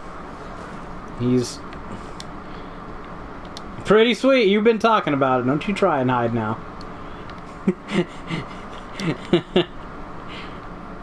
That's true. The gameplay looks... we play it on co-op. Okay, Don't listen to Greg. He's just trying to get us all to play it. He probably is trying to get a contract for it so he can make his money, buy his PlayStation 5. Wants us to do the work for him without us realizing it.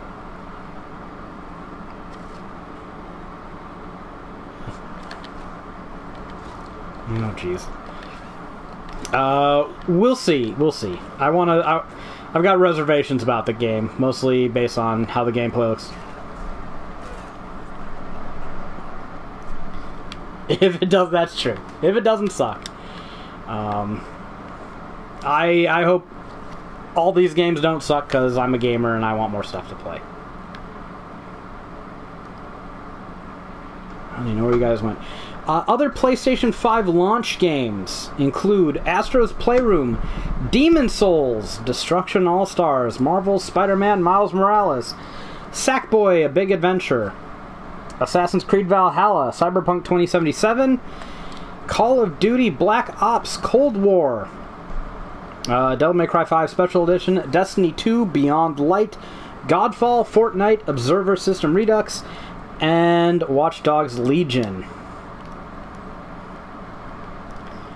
So, off of that list, who is buying what? What is everyone's launch? I'm doing Miles Morales.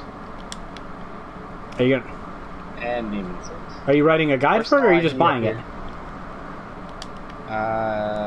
Yes. Just buying it at this point. Oh, okay. But There's an ID up here. But you're gonna try to weasel your way into a guide? I wouldn't mind, especially Demon Souls. Okay. Pretty sure. Well, that's one of Alex's favorite games. He's very sweet on that idea. Oh, it's on the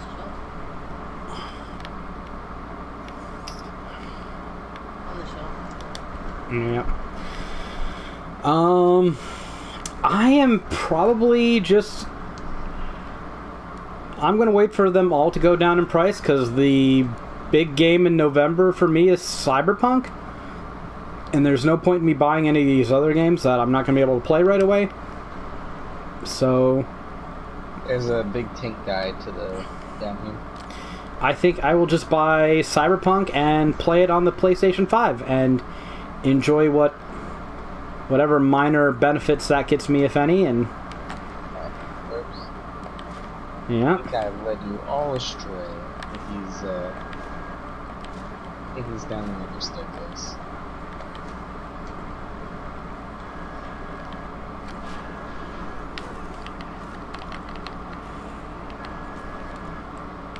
Yeah, I think I can wait on price drops for a lot of these, to be fair. I also want to get Valhalla, but again, I will wait for a price drop on that.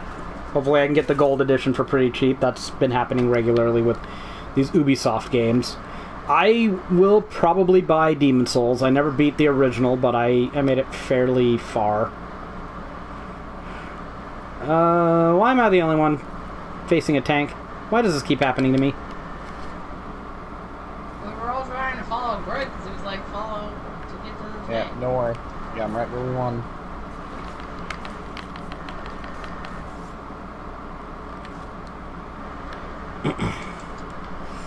Other games that are coming out... AKA right where we want him is facing away from him. Other games that are coming out soon after the PlayStation 5's launch, but these are not launch games.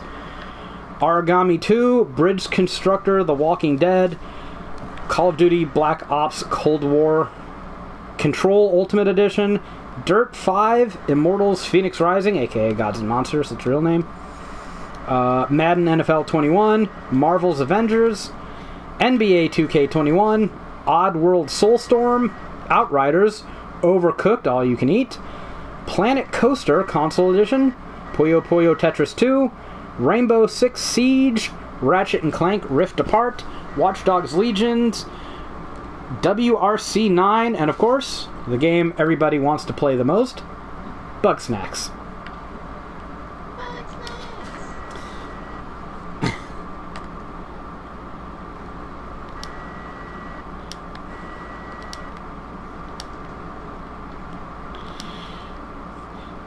Speaking of games that really suck and will be really cheap, hey, maybe we should just get Marvel's Avengers on the PlayStation 5.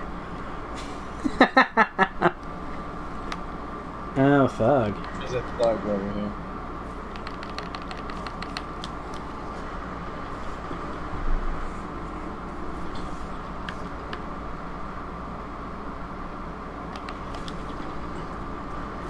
I was trying to cut his arm off. Didn't work. Did you try with your face? No, I swung. Oh, okay. It counted his attack as well as me. Rebecca, what do you think about the launch games? I mean, bug snacks. Do you actually want bug snacks? Bug snacks. Because I can get it for you for Christmas if you want bug snacks. It's weird as fuck. What? No, that was a joke. Hey, there's a personal ID in here. I already picked one up, didn't I? Just said. On this, Bulletin board? bulletin board. Yes. Did you not tell anyone else? It was right there! Jesus, you people. Any other games, Rebecca? Maybe one you perhaps already have pre-ordered? Well, obviously I have, Cyberpunk. You actually gonna beat it?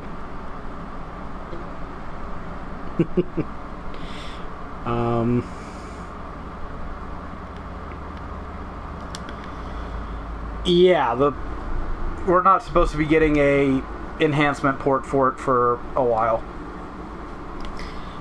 CD Projekt said it'll be playable on the PlayStation 5 day one, and there should be some enhancements, but they're actually making a enhancement patch that will bring out all the bells and whistles. And I should point out, this isn't as major of a news story as some websites are trying to push it, but yeah, 4K textures take up a lot of the gigabytes. So these games are going to be pretty big. We're talking, I'd expect most games to be 60 some gigabytes minimum. That 800 fucking gigabyte hard drive is going to go fast. I mean, Demon's Souls is said to be 66 gigabytes. Yeah.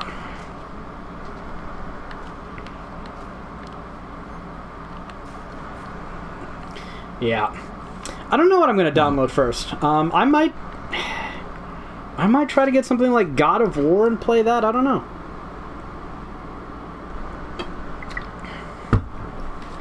I mean, if I get a PS5 at launch, and I'm trying. Little tricky I'll now. probably get Miles Morales and possibly Demon's Souls. Considering that I expect to be stuck on Cyberpunk until the end of the year, this just seems like a good opportunity to ask for a lot of these games for Christmas. I mean, there's a good chance that I'll be put on something. I kind of wanted to avoid Cyberpunk, you know, guide-wise. Yeah. So, I mean, there's a good chance I might be put on something like Valhalla or something. Yeah, I don't know all of what they're doing, but right now the talks that I'm aware of are for me to be the head writer on Cyberpunk, and I don't know too much about what everyone else is doing. They did talk about Demon's Souls, Valhalla, and Cyberpunk being the games they were most looking at. So, and that makes sense. So, at least as far as guides go. I did point out to Claire, based on analytics, that Souls games tend not to have a bunch of traffic. Greg can confirm this. You know what's funny? I was talking with Alex, and Neoseeker thinks Souls games bring in a ton of traffic. Oh wow! Like I've seen the hits on GameFAQs, man. They don't seem to do. They don't seem to do so on GameFAQs or Gamer Guides, from what I've seen. I told Claire this. I asked her if it was really worth the time to do it, And her response was, I might be paraphrasing, but essentially, fuck you, we're doing it. So, okay. Well, hey, that works. That's pretty much. Jared saw it. Claire might be a little bit of a Demon Souls fan, and this might not be just about the economics of the issue, so, you know. I thought I saw something about her sacrificing someone, or maybe. Yeah. I mean, when it's your business and you're the one paying for it, I guess you get what guides you want. So, it doesn't hurt me any. They're not gonna get me to write that guide. So go. I mean, they have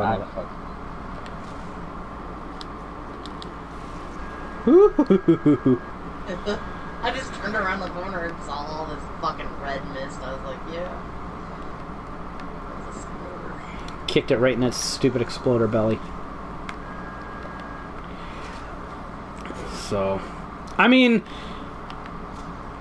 I feel pretty stable about this whole console and guide business for the next bit, because Cyberpunk's just going to eat up so much of my time. So, oh no, Greg dropped. Yeah, it looked like he was dropping. In reality, if there's one guide I would want to write for in November, Gods and Monsters? Yakuza 7. Oh, Yakuza, right. November. I kind of figured your top two were Yakuza and Gods and Monsters.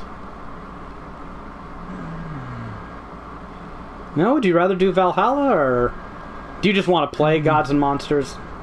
I kind of want to play Gods and Monsters. Okay. So I can play it and say, look, this isn't like Breath of the Wild. This isn't like Breath of the Wild. Fuck you, Nintendo fans. No, you're not going to wind me up. No, we're not going down that road again. I'm not.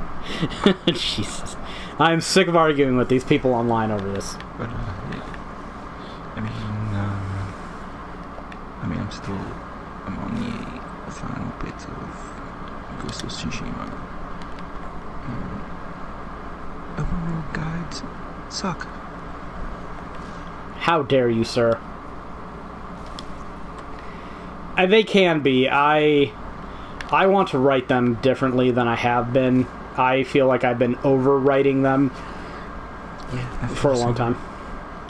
And,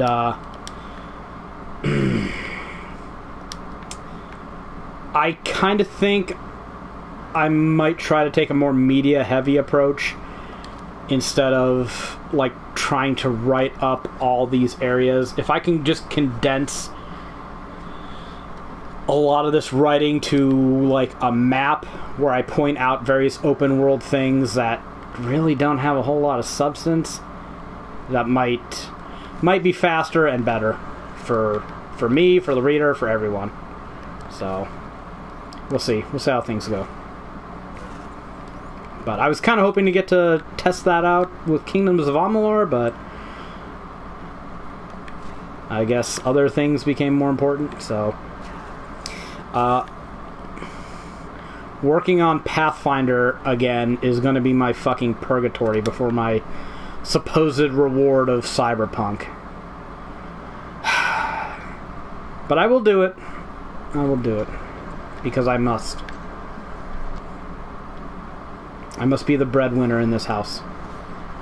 Mm-hmm. And by breadwinner, I mean toy buyer.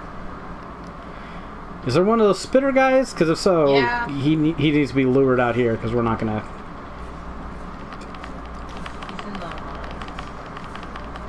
Okay, we got him. $34? You eat a fucking zombie dick. Probably not that big of a threat to a zombie. Greg! Hey, you're back. So my cat kicked me off our Wi-Fi.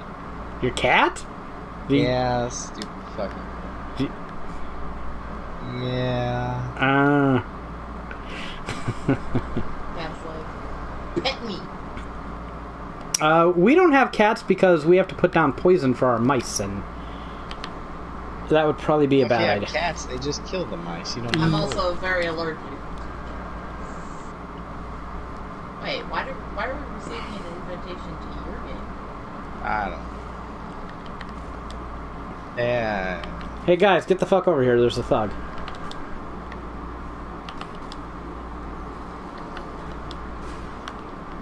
I guess there was a suicider behind me. Because of course there was. We already got news about the Xbox. I'll just read some of its launch games. Its launch games include Assassin's Creed Valhalla, Dirt 5, FIFA 21, Gears 5. This is the Xbox Series X upgraded version.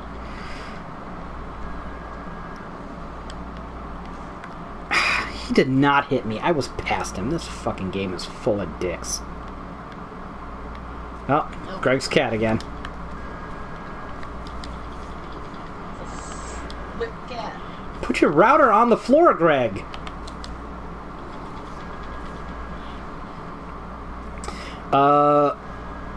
Gears Tactics. The guy behind you.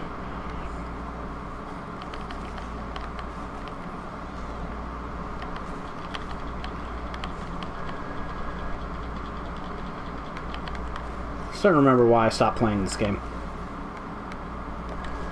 It fucking spawned me right in front of the spitter as he spit. Bullshit.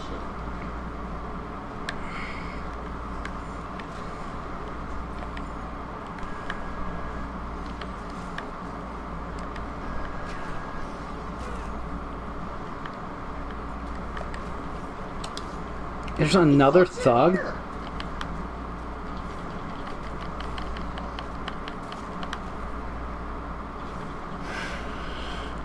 Let's kill this guy so I can get back to reading my fucking list. Of course he did. No, That killed me. So he just randomly decided to do all that damage. Whatever.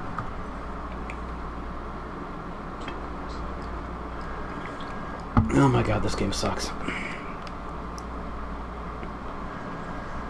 Nothing does. Like, enemies have way more health and do way more damage than they should.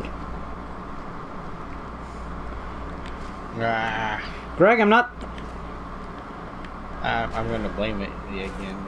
I'm not gonna say you should kill your cat, but I'm not gonna oppose any actions that result in your cat not being around. That's horrible. Is it? Horrible. I mean, do you really want to take a cat with you if you have to move? Ugh.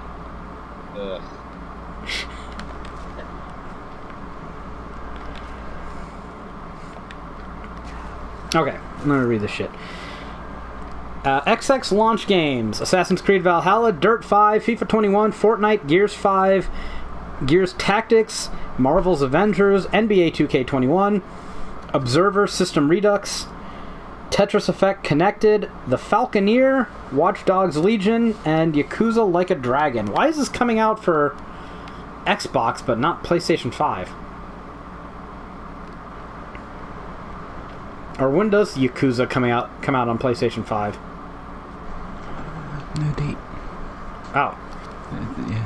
That's weird. I'm guessing, I mean, this is just a theory, you know, that Microsoft threw some money and say, oh, it's next-gen exclusive, timed exclusive.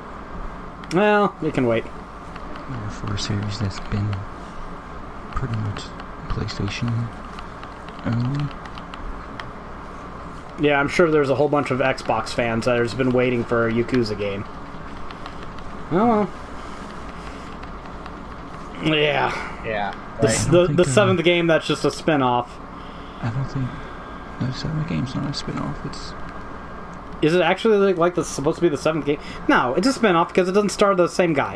It's not a real Yakuza game. Not in story, not in form, not in anything. They can put that 7 at the end there, but it doesn't meet any of the qualifications that count as 7.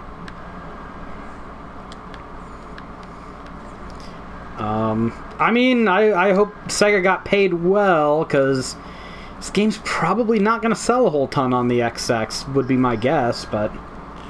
Especially since it's coming on the PlayStation 4 3 days later. Oh, jeez. Yeah. Launch adjacent games for the XX include 12 Minutes, Call of the Sea, Call of Duty Black Ops Cold Warrior, Control Ultimate Edition, Crossfire X, Dead Static Drive, Everwild, Exo 1, Lake, Last Stop, Mad Streets, Outriders, Overcooked, All You Can Eat, Planet Coaster Console Edition, Rainbow Six Siege, Recompile, Sable, Scorn, Shredders, Song of Iron, The Artful Escape, The Ascent, The Big Con, The Medium, Tunic, Unexplored 2, and WRC 9. I pay attention to games and I don't even know what half those are. Isn't Outriders that Square Enix game? That multiplayer one? Outriders is... yeah. And that's not coming out on PlayStation 4? Or 5? Oh, it is? Okay. Okay, I just didn't pay enough attention when I read it. Dirt. And that's a launch... I mean, I'm... like, if you're talking about a multiplayer game, Ari, that's the one I'm looking at. Yeah.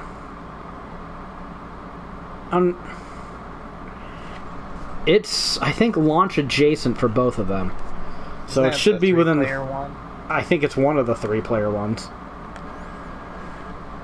I have no idea. They want to fuck up our format. Right? We've got to get another person on this podcast so we can just have 2 games going.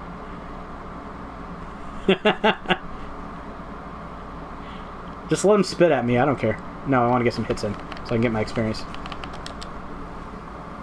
I think it's proximity based, not hit based.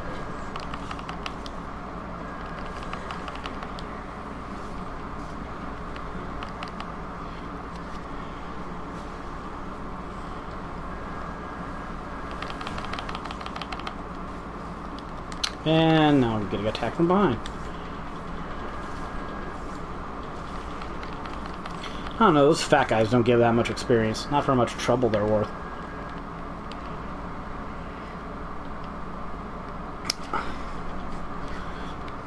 And I gotta level up. some other notable games on the horizon for both consoles. Fable 4 Avowed and Halo Infinite for the Xbox, and God of War Ragnarok and Horizon Forbidden West for the PlayStation 5. So, who has a better lineup? I mean, that should be obvious.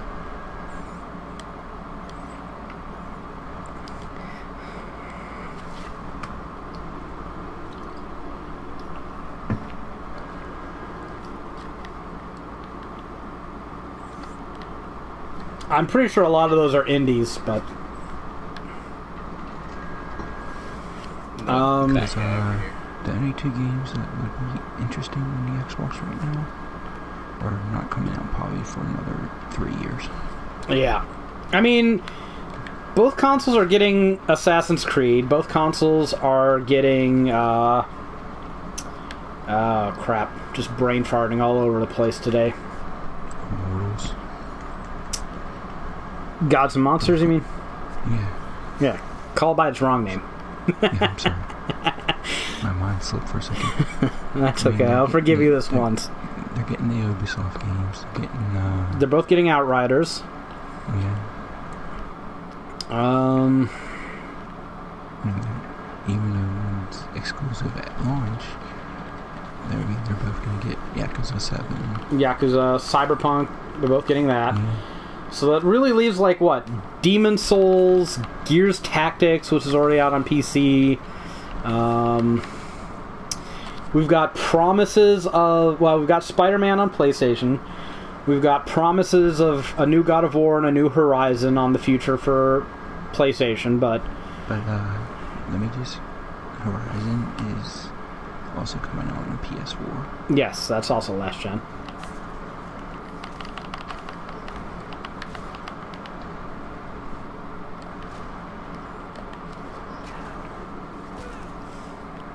Yes.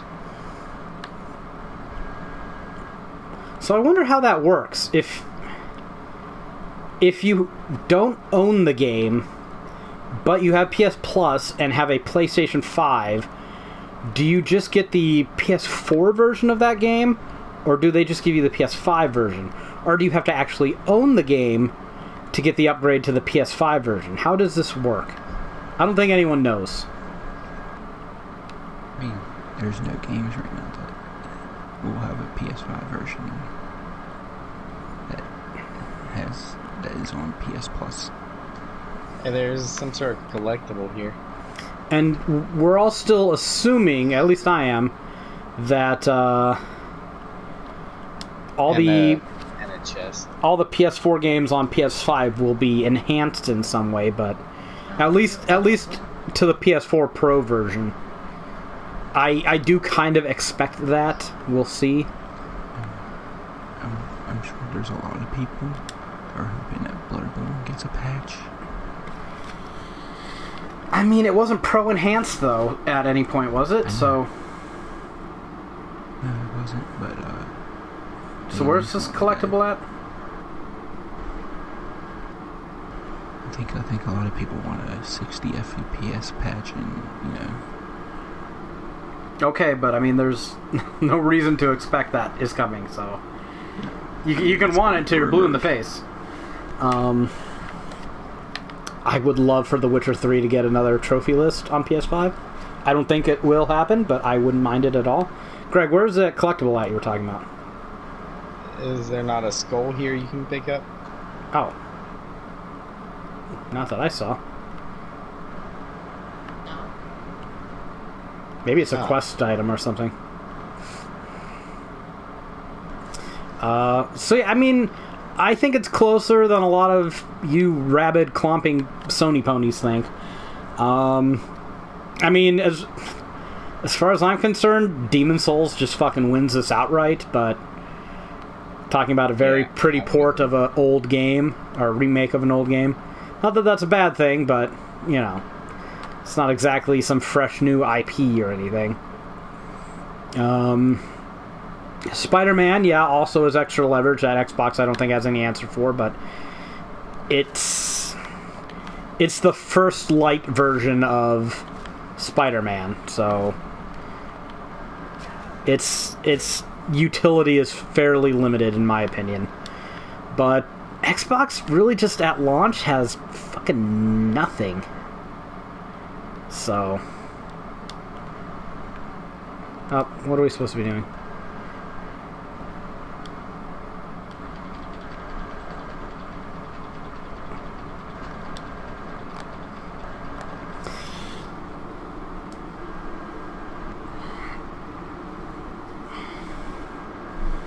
Yeah, I mean, I don't see any reason to use it as a third-party machine because it's not gonna. I don't think most games are gonna run that much better on the Xbox than on PlayStation 5.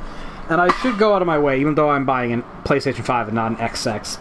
Yes, the XX is better, and no, I don't believe Sony's marketing that the SSD will radically change. I don't believe them for a fucking second when they say that. I could be wrong.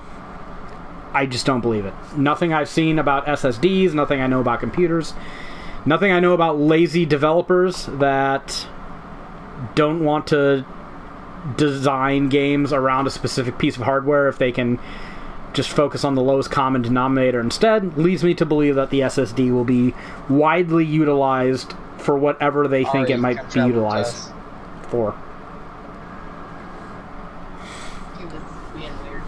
That said, I do like the games better on PlayStation 5, at least at launch. Overall, I think Fable 4 and Avowed have the potential to be games that I would like more than Horizon or God of War. That's a subjective thing, so there's not really that much stock in it. What it really boils down to, though, is I've spent a whole fucking generation on this goddamn thing. I've got way too many fucking trophies to abandon them now, and all my fucking friends are going to end up on the PlayStation 5 anyway, so... I mean, and plus, you can probably get Fable 4 and Avowed on a PC. I mean, I'll probably buy an XX at some point. Like, when it goes down to $300, if those games are both good, yeah, why not? I was kind of eyeing a RTX 3070, and that's still not a dead possibility. We'll see. But after dropping $1,100 on two PlayStation 5s, I'm kind of at a point where I don't want to spend that much more on hardware for a while. Thank you, Fire Emblem, by the way. Right in the church. That's Oh. That Fire Emblem game is good. It paid good, too. Uh-oh. Yeah, I saw that.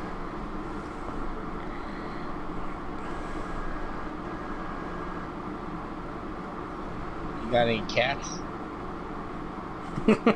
Shut up, Greg.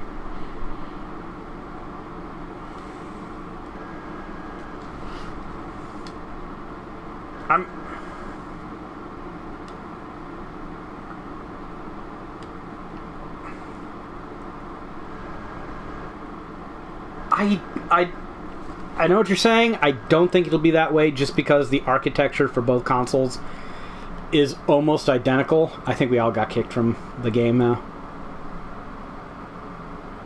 Did we? I did. It says I'm playing alone now. I see me and Rebecca are together. Okay. And just join Rebecca or me. Yeah, let's go to this party shit again. Sorry, everybody. PlayStation being PlayStation.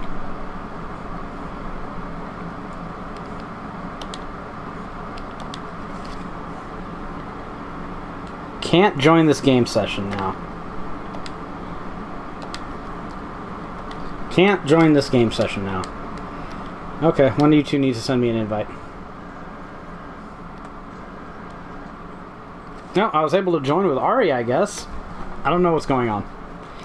Yeah, said Ari is nearby. Press to join. Hey, Ari. And I got an invitation from Greg. Let's see if this works. Cannot join this game session now. Yeah, it's not letting me join your game session.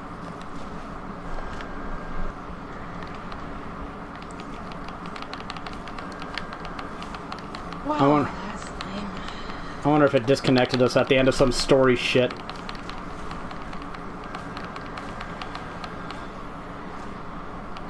Yeah, that's probably smart.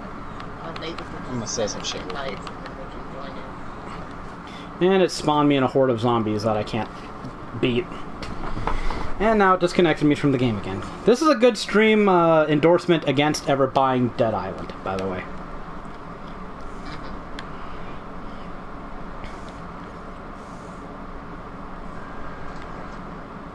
Yeah, I was watching you play earlier, and I was like, no, I regret buying this game. And I haven't even played it yet. Yeah, this gameplay has not aged well and wasn't very good when it came out.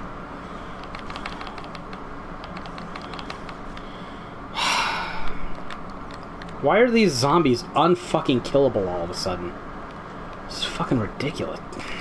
Okay. Apparently they can outwalk me too. I mean, they are called walkers. Why is my weapon not doing any... Oh, it's broken. That explains a lot.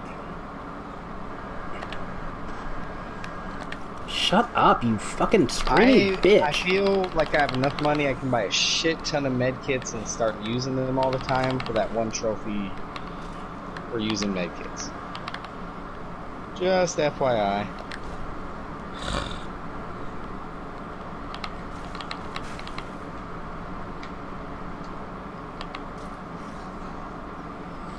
I love how I can just... I'm buying and selling stuff, and I'll quit and try to join you. I like how I can just walk up to a zombie and hit it, and it doesn't even fucking, like, stagger or anything. It's just like, whatever. It's like, why am I even fucking playing? Shotgun mod. Pride shotgun mod. We don't even have shotguns, do we? There's so much more mods for like blunt instruments than there is for blades.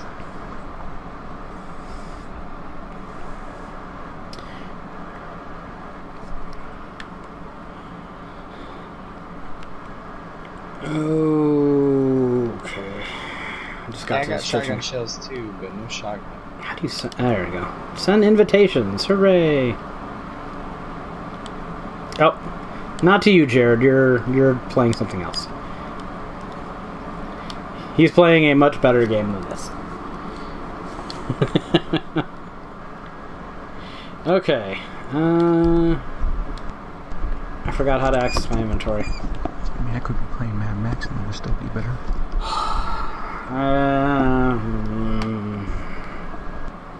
Well, it's a game I enjoy more.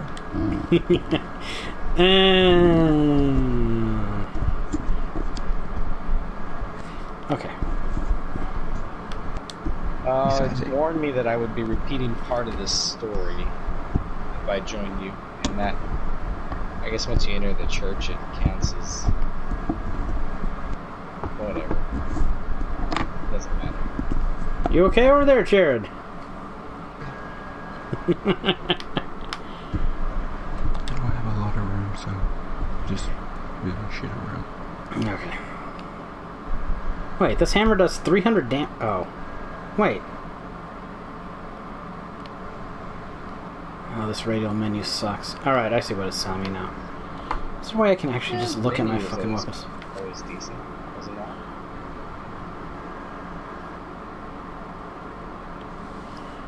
Ugh.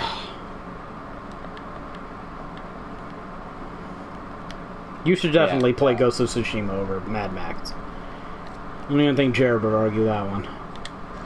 I'm not. Ghost of Tsushima is a much better game than Mad Max. 250. Oh, let me go repair it. See, Mad Max is like Borderlands 3. I like both of them. Nathan hates both of them. Yeah. Are there any games that you hate that I like? I'm trying to think of any.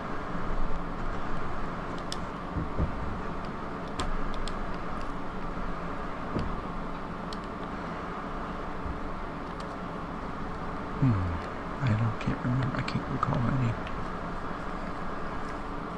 I mean, I know not everyone shares my adoration of Dragon's Dogma, but I don't really know too many people personally that hate it. Dragon's Dogma. What do you got, Greg? The Dragon's Dogma anime series is out on Netflix. Did you watch any of it? I've watched 3 episodes. I've heard that it is decent, I guess. I saw that it was rated TVMA, and I'm like, what the fuck did they do to make it rated TVMA?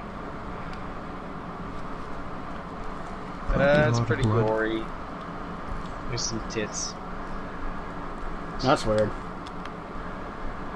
Base game itself wasn't really much for tits, I should say. At first I thought Greg was going to say something bad about Dragon's Dogma. I mean, I guess there was some gore in the original. It wasn't like, you know, the game exulted in gore or anything. You know, you could see animals that were murdered and shit. It's rated M, isn't it? I think so. I know the TV series rated MA. There's a wide range of content that could all be covered in the M range for video games, so like you can see disemboweled animals on the road, and I don't really think you see humans getting torn apart. I think the most gruesome thing is the whole heart thing at the beginning. So yeah, it's rated M. And there's no nudity in the game. There's partial nudity because you can wear bikini armor, but so I don't know. I'll have to watch that. I think it's kind of my duty as the Dragon's Dogma guy to watch that. Yeah, pretty much required. Damn. Oh, I'll try to get Rebecca in here to watch it. All right, let's finish up some other news.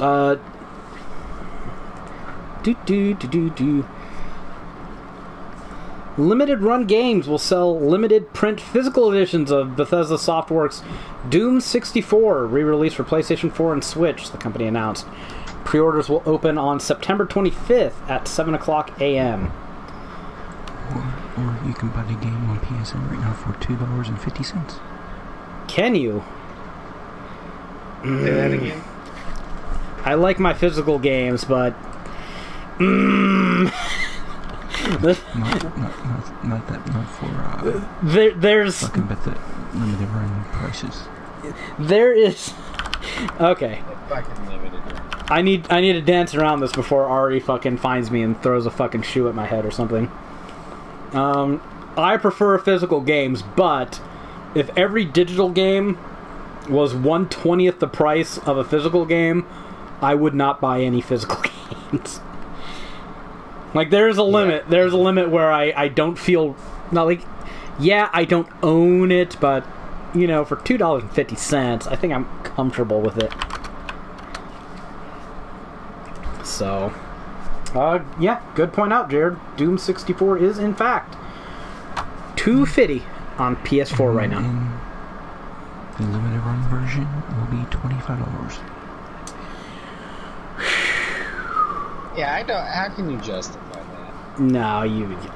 Speaking of which, have you bought any, Shantae yet, Greg? No. No, I'm gonna have to take your fan card away. I hear you saying you like Shantae, but I'm not seeing it. Right? I like PS5s a little more, I guess. Oh, you slut. Aim at the head of a fallen enemy and press L1 to jump stomp.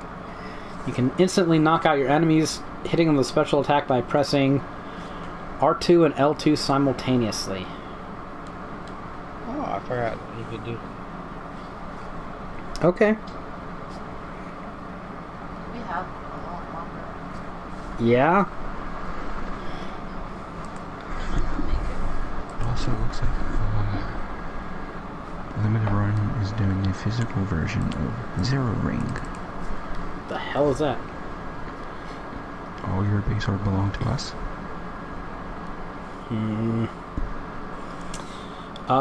Tony Hawk Pro Skater 1 and 2 becomes the fastest game to sell 1 million units in franchise history. I mean, I guess you could view that as an accolade. It's not a bad thing, obviously, but... Accolade? Whatever. Accolade. I think it says more about how the gaming industry has grown since the first two games came out, more than just the abject quality of the remakes. I heard they're very good, but there are also just a lot more gamers now than there were when those games originally came out. I think hitting 1 million sales is a lot easier. Yeah. I mean, how many times can you make a fucking game about grinding your skateboard on a fucking rail? How many shooters can you make? I don't know. We're still counting. Games, how many football games? Well, apparently you can only make the one, which is why EA made sure they were the only ones who got the rights to, and then just kept making that one. Over and over. I mean, surprisingly, there are multiple ways to do, like, sports games and wrestling games. Wrestling games are very easy to see the differences between them. Unfortunately, we only get the one these days. Oh, there's a dude, like, laying on the ground. Oops. I don't want this. Get the fuck out of here. Can't help him, though. Sorry, Joseph. You get to just be bloody at the base of the stick. You just get to die. He gave us... I talked to him. He gave us some story. Yeah, this... And you pushed him down the stairs? Wow, that's pretty awesome. This news story popped up and then kind you of... just invented some stuff there, didn't you? Well, he's lying bloody at the base of the stairs. If I had the choice. You were the last one to talk to him. We got a report earlier this week. Like zombie apocalypse, we would already have a feud war, wouldn't we? Yeah. Just assuming I murdered somebody. I gotta kill this girl. She's gonna make people freak out over me. There. You know what? You've now turned me into a murderer. This person is accusing me of murder. I guess the only way I can deal with it is by murder. Yeah, no, I'm on Rebecca's side. That's exactly what I just said. I'm on Rebecca's side. I question your... Yeah, but you wouldn't know that. Because she would be... She'd be too dead to call you a murderer. Because of all your murder. Because of the murder, yes. There's no problem that can't be solved by more murder. By the way, we have... genocidal like Greg. We have presidential elections coming up in about a month. I don't know why I bring that up right now, but I'm sure it has something to do with murder. You can't let a crazy woman go around and let people think bad things about you. You gotta murder her. Oh, Jesus. I've seen these movies. So Bloomberg put out a report saying that Sony cut its initial production orders by 4 million units, which Sony later denied. There's a lot of interesting stuff that's come out about these consoles over the past week. Sony apparently seems somewhat committed in making sure people will be able to get a hold of a PlayStation 5 to the point where they are paying extra to air freight more consoles overseas. So that's interesting, even though it costs them more. Let me see if I can find that other report talking about prices. Here we go.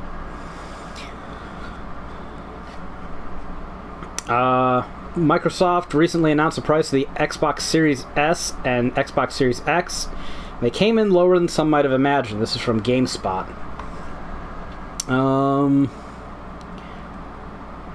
Microsoft could lose as much as $100 on every Xbox Series X sold. But the company says it'll make up for the losses with game sales and subscription revenue like Xbox Game Pass.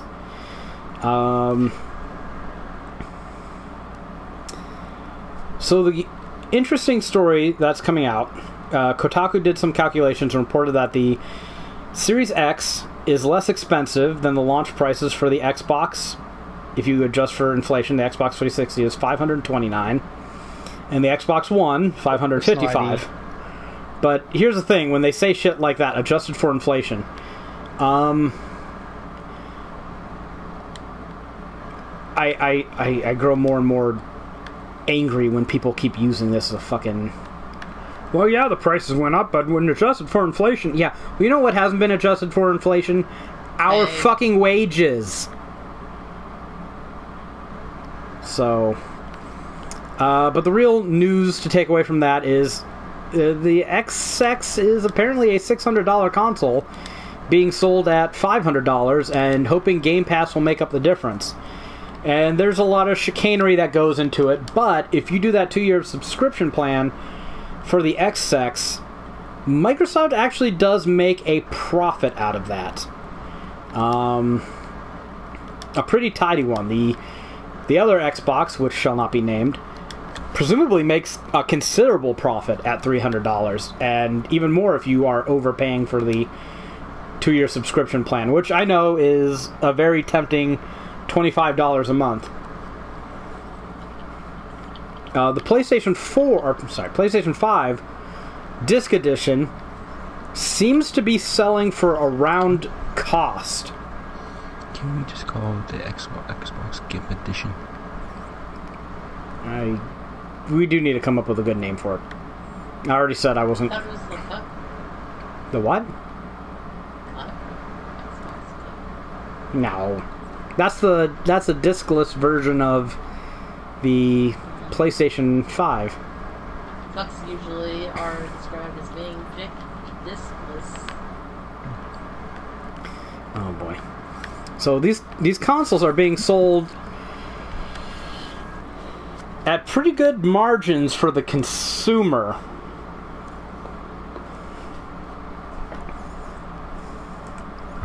Which is not all that unusual, but there has been speculation going out about, like, were these the original prices for these consoles? And a lot of people think that Sony adjusted based on what the Xbox Series X price was. Well, I mean, any smart company would have a series of prices ready. And, yeah. You know, we're not just going to have one price.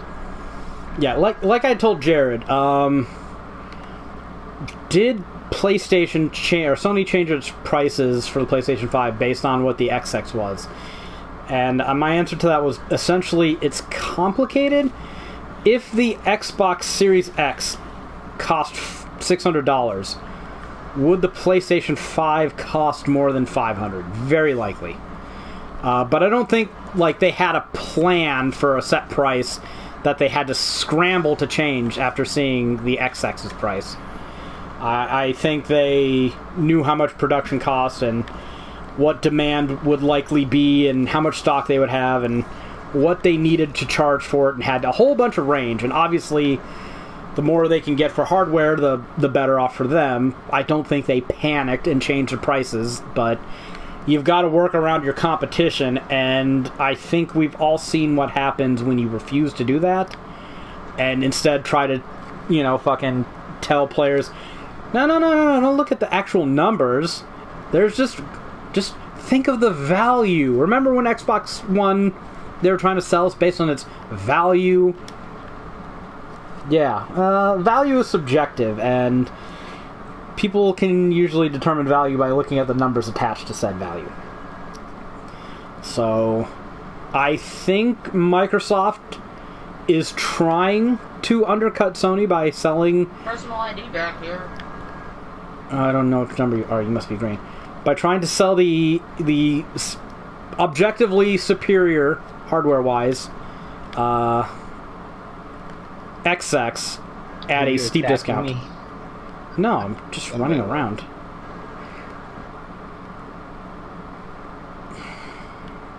Oh, it's on the table over here. Yeah, that's why I was flashing the flashlight on it. Then I moved so you guys could get in and out. Okay. So I think what we're seeing right now is actually, honestly, competition in the gaming market that's helping the consumer, because I think $500 is,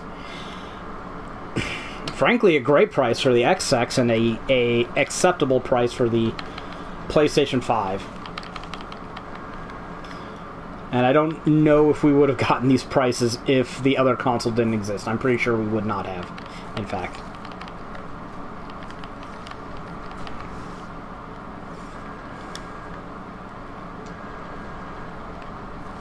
I think the thing I hate about this game the most is the fact that we clip on each other. It bugs the shit out of me. Yeah. You have no idea how much that annoys me.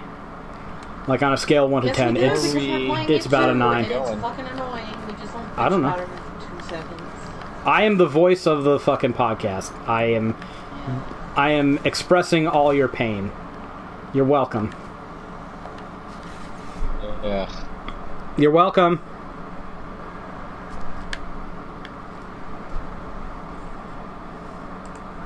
There's a plug over here.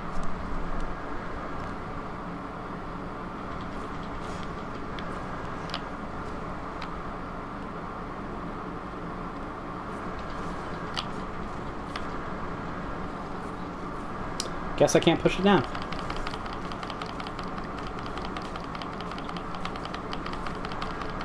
Yeah. Look Bitch. at your arm, bitch. The Super Nintendo Entertainment System Nintendo Switch Online app will add Donkey Kong Country 2, Diddy Kong's Quest, Mario's Super Picross, and the Peacekeepers. Picross. That game that I had to tell you was an actual thing. Picross. And the Peacekeepers. And the Nintendo Entertainment System Nintendo Switch Online app will add SCAT, Special Cybernetic Attack Team, on September 23. It's good to add some scat. You know, the fact that you are giggling about what that word also means makes me view you less. Picaros. Oh, Picaro. The only reason they don't have it on the Switch is because it flew too close to the sun. Oh, Jesus. Where's your fucking cat when we need it?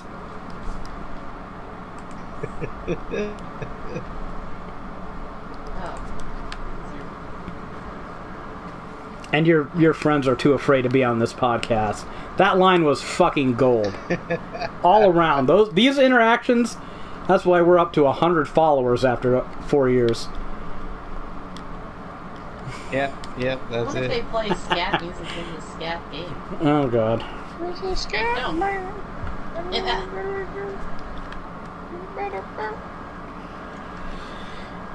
Embracer Group, the parent company of THQ Nordic, has, guess what? Acquired another company. This time, Netherlands-based. Isn't that all they fucking do? Pretty much. This time they acquired Netherlands-based Vertigo Games for $50 million through their wholly owned subsidiary Koch Media, the company announced. No relation to the bad Kochs that are destroying America's political system. I don't see a fucking steelbook. What a ripoff. Right. This Doom 64 thing Jared posted for limited run games. You can get the $55 Classic Edition. $55 Classic Edition, and it doesn't have a steelbook. Now, what does it have? Well, I'll read it once I find this fact, wherever the fuck it is. Okay. There we go. It comes with a reversible 18 by 24 inch poster, a booklet with developer interviews. There's a big dude here. Comes with a commemorative non-functioning metal Nintendo 64 cartridge. Body. That's got to be worth something, right, Greg? A non-functioning metal cartridge. Yeah. Yeah, it's probably like $5.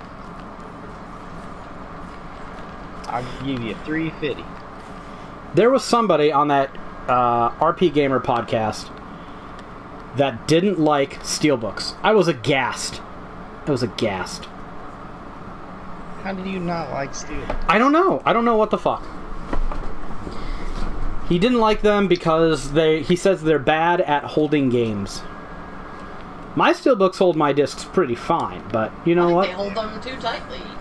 Even if they didn't hold them well, experience with one steelbook and even it if didn't work right. Even if they didn't hold them well, you know what? Their job is to look fucking pretty on my shelf. I was gonna say, steelbooks hold games like too well. Yeah, that's what I said.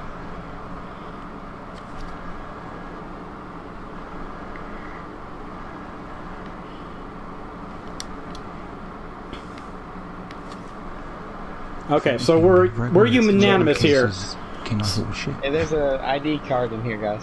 Steelbooks are awesome, and this guy is wrong, right? Yeah. Okay. In the bathroom. It's on.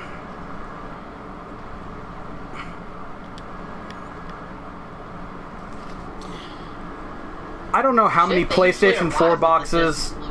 Yeah, I buy a lot of discs online, and many of them arrive with the disc loose. And you know what? It doesn't bug me because I've never had a Blu-ray disc get scratched. I don't know how people destroy Blu-ray discs. I'm not even all that good at taking care of my discs, but they're way more sturdy now than they used to be. Fucking DVDs. Oh, this guy's giving me cash. Probably have a lot of NPCs standing around with quest rewards that I need to redeem. Yeah. Oh, well. Yeah, I usually run around collecting a bunch of them. Okay, this story I might need more elaboration on from Jared. Go 5 Jigen Game Neptune Reverse, Compile Hearts August announced Neptunia game for PlayStation 5, is a definitive edition of the first entry in the series based on the May 2018 release Hyper Dimension Neptunia Rebirth 1 Plus, with added arrangements, the latest issue of Weekly Famitsu reveals. So is this just a remake of Rebirth 1, which is a remake of the original fucking Neptunia? Seems like it. What the fuck? It's been 2 years! How do you do 3 remakes of the same game in a decade? Money. That said, I will buy it for $3 when it's on sale on PSN. Yep. And we know it will be for sale that cheap. No! Make fucking Neptunia 6 already! What the fuck? People really seem to like 5 or whatever, Mega Dimension 7? Whatever it is. If Gus can make a fucking Atelier game every fucking year. They can, but They might not should. I didn't say they should. I said they can. They do.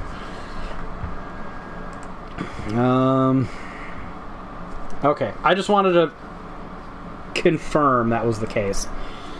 For all you people fortunate enough to live in Europe instead of the fucking festering cesspool that is America, yet another retail leak, this is from Silicon Era, has shown up on September 16, 2020, though this one has to do more with the global release of an item already available. Apparently, they have listed the Final Fantasy VII and Final Fantasy VIII Remastered Twin Pack for the Switch in Europe. Oh, nice.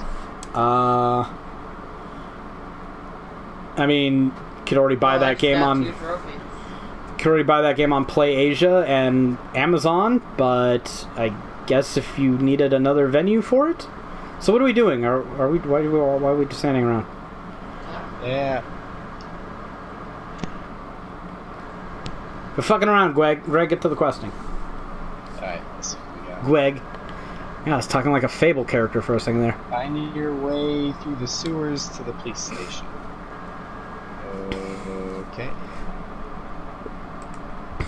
Pretty sure that means we have to leave. That is one of my few PlayAsia purchases, by the way. It's that double pack.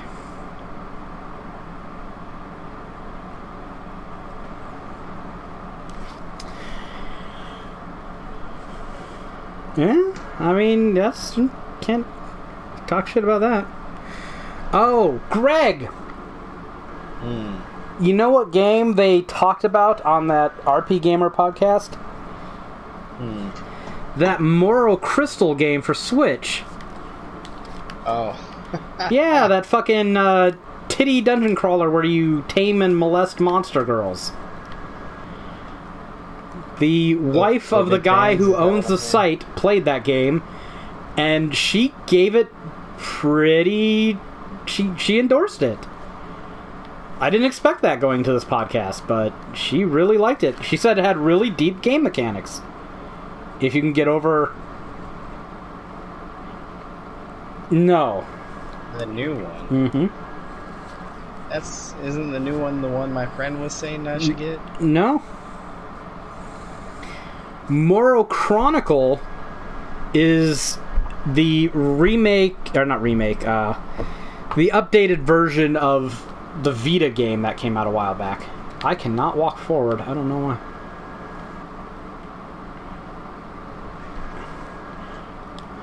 I don't know. I think they're talking about the same thing, because I don't think my friend would point out something. Yeah. Maybe. So, apparently she thought it was a really competent dungeon crawler.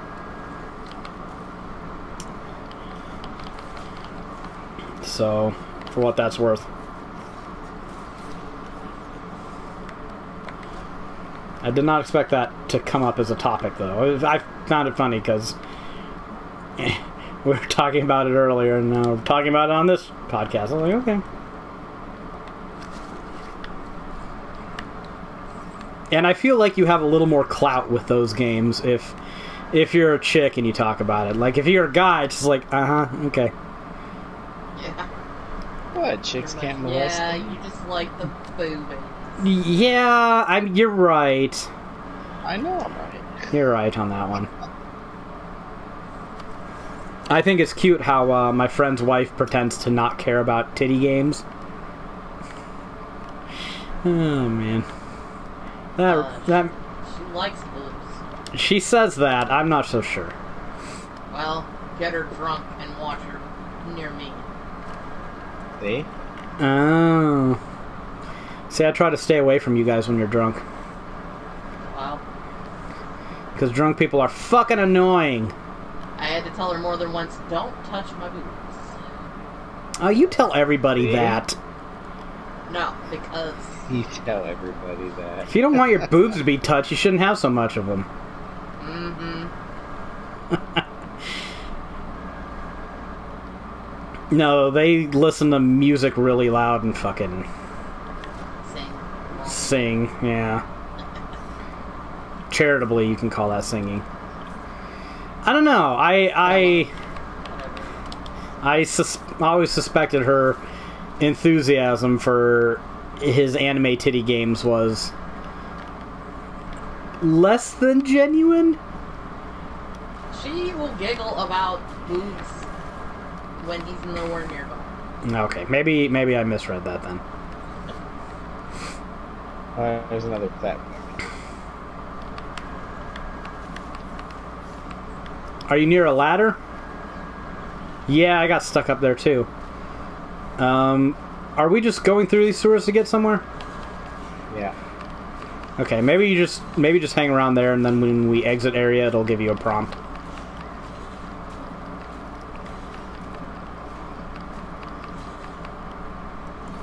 I mean, I just sat there and bashed this thing with a whole stamina bar. It didn't die. Oh shit! I shouldn't have come back here to get you out. Are you stuck now too? Yes. See? See? It wasn't me who complained about it this time. Thing. There. There we go. Okay. Can you do it? I found it. Fast travel to us. Hey, we're all saved. Oh wow, that was when it fast traveled me. It fast traveled me in like the sky, but it counted it. So this game lets you walk almost to where you need to go.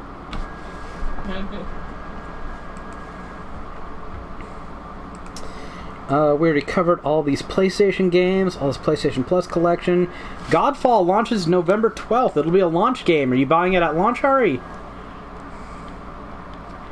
Okay. I will wait for the Ari view. How about that? Yeah, it's Blue Point and it's Demon Souls. Usually I'm pretty pessimistic, but hey, there's a recording here. Pretty... I'm usually pretty pessimistic, but I have no real doubts that this will be good. So. Gotta find them all. Just got a trophy. Pokemon. Yeah, there's probably going to be lots of shooting here in a minute. They corrected my pronunciation of Pokemon on that podcast, and I have Pokemon. I don't know what they said it was, but I can say this: I have no intention of changing how I say it after all these years. Everybody says Pokemon. Yeah. I can't remember. You'd have to listen to it again. I really want to know. You can't bring this up and not... I can't remember. Like, I think it was like Pokemon or something. Yes, it's Nobody says Pokemon. Pokemon. Even if you were wrong, at this point... No one's changing it. 20 or 25, right? Like, I'm not... Even if I'm wrong... That was cool as fuck. I'm part of the wrong majority. What did you do? I'm awesome as fucking hell. That's what I did. How did you do that? What did she do? I don't even know what's going on. She just electrocuted a zombie to death. And it looked really awesome. I added the high voltage mod to my weapon. I know what she did. She's a fucking witch and we need to burn her. Burn her! Burn the witch! She insinuated I murdered people for no reason. That sounds like something a bride of Satan would do. I know, trying to make it so that the faithful die for no reason. You're not faithful, you fucking atheist. Shut your mouth. Like that? See? Yeah, like that. You're not the only witch. What? How did he one-shot me? Okay, whatever, game. Touch him while he was electrocuted? I hit him. Yeah. That didn't kill me. When's the last time you spent your skill points, Nathan? Not that long ago. I only have one skill point saved up. Because every time I looked at the stream earlier, I just keep seeing that flash on the screen. No, my character's not, like, weak. It's just every character fucking sucks in this game. Because we give the monsters way more fucking damage and hit points than they should have. This is another one of those games where it's like, why do we even have a fucking life bar? Like, what's the point of it?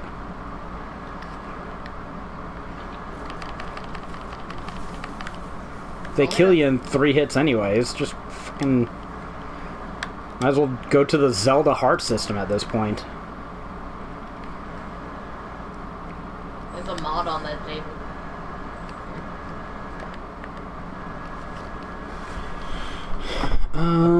Chest in here too. The hell's a shotgun? Oh. Ooh, pistol ammo blueprint. Very nice. We can make our own pistol ammo.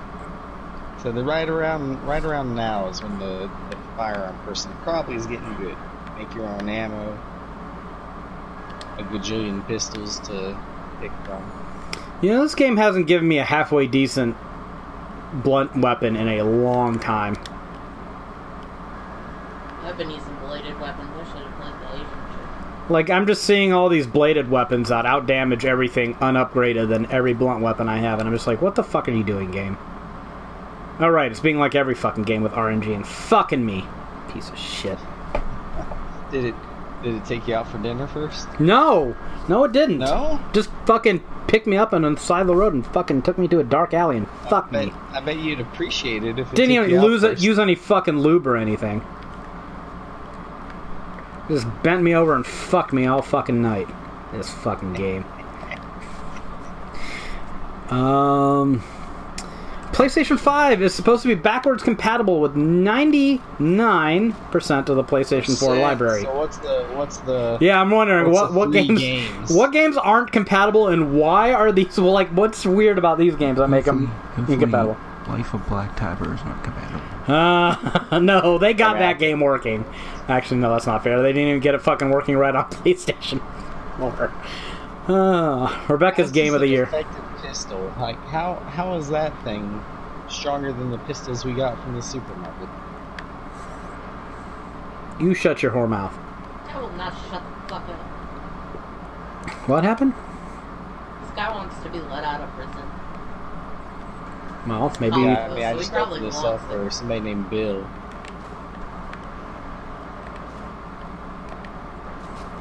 Nothing. Haha, I pounced on his head. I should see how many skill points I have. Fucking British spelling. Armoire. No, Wait, what's... artifact with an E instead of an I.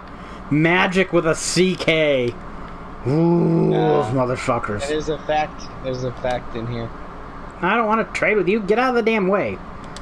You get out of the way. Goddamn hussy. I'll stay in the He's getting there. I'll guard this corner here. I really want to know. Like, someone's going to do a list of games that aren't compatible with the PlayStation 5. I want to see this list when it comes out. I'm guessing it might be games like Skylanders games, because they have accessory that works on the PS4. Speaking of accessories, Maybe games that are like delisted. you know it's about to be October, right, Rebecca? I get my amiibos. Oh yeah, fuck yeah. We also get our Final Fantasy VII statues. Oh, nice. Yeah? We also get, or I also get, Trails of Cold Steel 4. And put it right on my shelf and not play it like all the other Trails games. Yeah, There's guys with guns. same with me. Yeah, of course there Yeah. Hopefully I won't get asked to write a guy for it. Trails of Cold Steel 4? Yeah. Yeah, that seems like a long one that... I don't know. It'll probably, end of October is not a good time. I don't lobby for games like that for two reasons. One, they seem like they take a lot of time and effort, and they probably don't do the traffic that'll really make them happy. And I know it's stupid and not fair, but they do seem to get pissy about games that take a long time, that don't generate much traffic. It's like, there's no quick way to do this. You want the guide. It's going to take a long time, and I can't be held responsible for how long it takes and how many hits it generates. That's just out of my hands to some degree. Yeah, well, they had when the other writers, when they were doing the Cold Steel 3 guide, they had to take them off of the guide. They asked me to finish it. I'm like, I kind of don't want to play Cold Steel 3 just out of the blue. They asked you to finish Cold Steel 3? Yeah. Out of the blue. Who was originally working on it that they took off it? I think it was Ben and Shane. Why would they take them off of it? I think Last of Us 2 maybe or something. No, you finish your fucking projects. What the fuck is that nonsense? No, that's just stupid. You can't get somebody to come in and finish an in-progress guide because the other people want to do something else. Especially for a game, a story-heavy series like that. Yeah, I agree. Yeah, no, that's because then you have to play the worst thing in the fucking world to do, in case you're wondering, Ari, when it comes to writing guides, is finishing or fixing somebody else's fucking guide. Please, nah. I'm gonna roll up in the fetal position right now. Borderlands 2.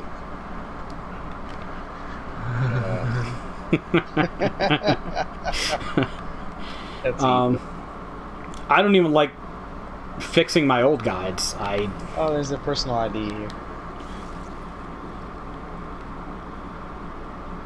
So I was in a room with a whole bunch of people shooting me. I don't know where the fuck everyone else went again. There's a reason I pretty much rewrote that guide from scratch. Yeah, I don't know who wrote the original, but it was apparently goddamn awful. Barely included any information.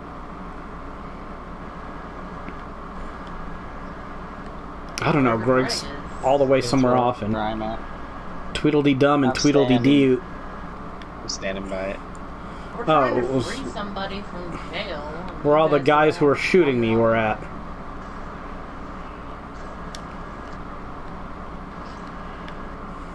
This is also why I don't really like working with anyone.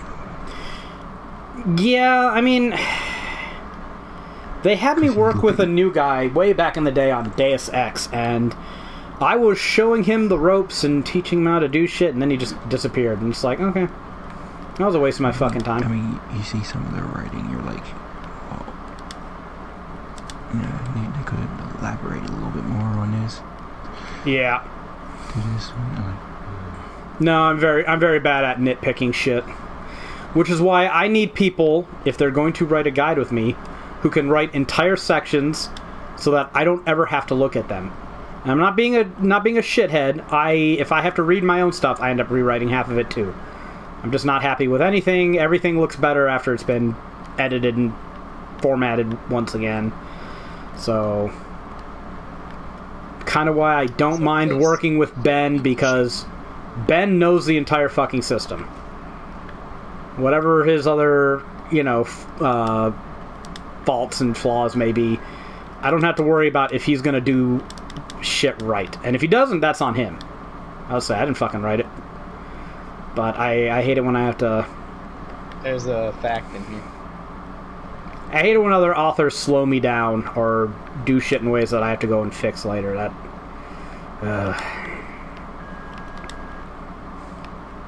Oh well. Oh, and there are guys with guns again. And these guys with guns remind me of the psychopaths in... Oh, there's another one. Yeah. It's like, did anyone actually playtest this shit before they added it to the game? They put me in the fucking parking lot. The underground park. That's where they put me when I died. That is forever back.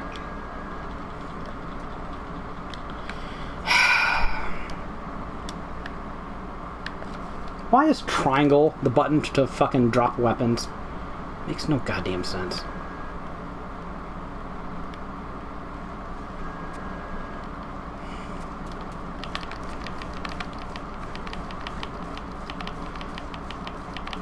Yeah, it's totally cool that one fucking punk takes an entire fucking clip to kill. This fucking shitty design game.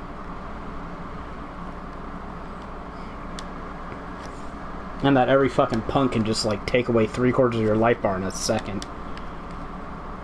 Pretty sure no one playtested this.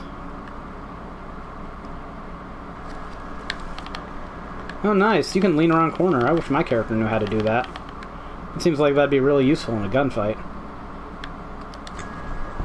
Yeah, I'm just gonna rush him and hack the faces.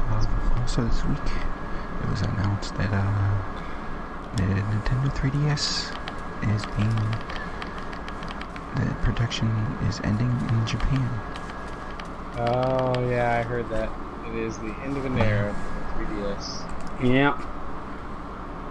I mean, I think the last game that came out for it was Persona Q2. That was a long time ago. That was like 2 years ago, wasn't it? I don't know where this fucking And game then put me now. I read something after they said that they have no plans on doing anything like with the online, like the eShop or anything yet. Which means better download all your shit, because it's probably going to go away soon. Yeah. Don't trust Nintendo as far as you can throw them. I don't know. You can probably throw a 3DS. Glad they released that new Nintendo 3DS that had 2 games come out for it. That made a lot of sense. You fucking clowns. Yeah, at least one of them was a banger.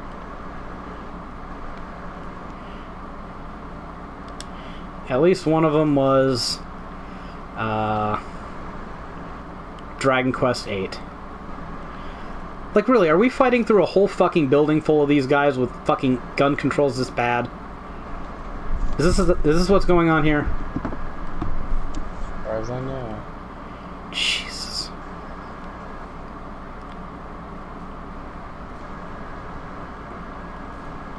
Oh, I'm a sniper. Yeah.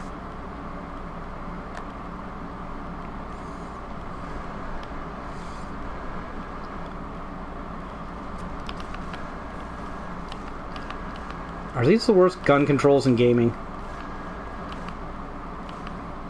Oh, they're not good. Serious question. They might actually be.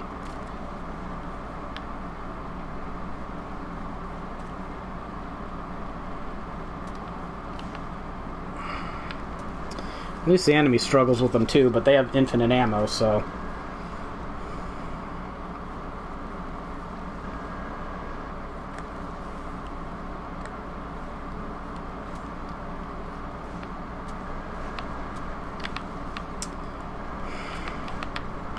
This is fucking terrible. Jesus Christ.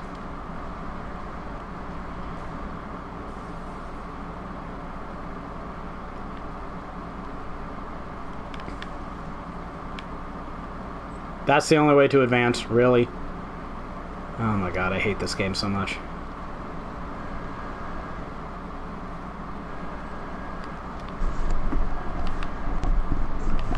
Jared, talk about that Nintendo Mini Direct. While I censor myself internally. So yeah, there was a Mini Direct this week. And it was actually pretty good. There was a lot of games announced. What you got? They called it a Mini Direct because it was for third-party developers. Yeah. But these third-party developers actually seem to have put some effort into their games, unlike Nintendo. So yeah, it started out with a new Monster Hunter. Monster Hunter Rise, which comes out in March of next year. And it's running on an RE engine. That's a little bit weird. The RE engine. Yep. Well, modified. It's going to be heavily modified to run on the Switch. Isn't it Monster Hunter Rise? Yep. Unfortunately, it kind of looks like one of the traditional Monster Hunter games, and I am not on board with going back to old Monster Hunter formula after World. I guess we will have to wait and see what, like, if you have to fucking paint Yeah. World made a lot of quality of life adjustments that I am very fond of. But Monster Hunter Rise will have like open areas like Monster Hunter World. Seems to be a lot of movement options, like you can climb on like rocks and shit like that. They brought the grappling hook back. Mm-hmm. You have a dog companion in addition to your feline that you can ride. I mean, it looks neat. Yeah, I mean, I'd consider buying it when it went down. Oh, right, it's Nintendo. Yeah. Shit. Kiss that dream goodbye. In addition to Monster Hunter Rise, they announced Monster Hunter Stories 2. Which is a RPG. Yeah. An RPG for people who don't want to have to do too much of the skill stuff. Hey, Rebecca.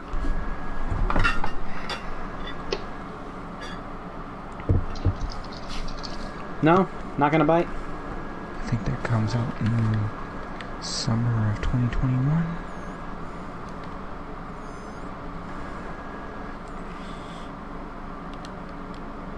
So hey, after a drought, there might actually be something worth buying on the Switch again. I see, they announced that Balan Wonderworld, which is made by the Sonic guy from Square Enix. Yeah, that comes out March 26th. Isn't that also coming out on real consoles, though? Yeah. Okay.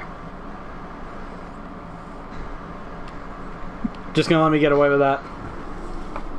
I don't blame you, we all know it's true.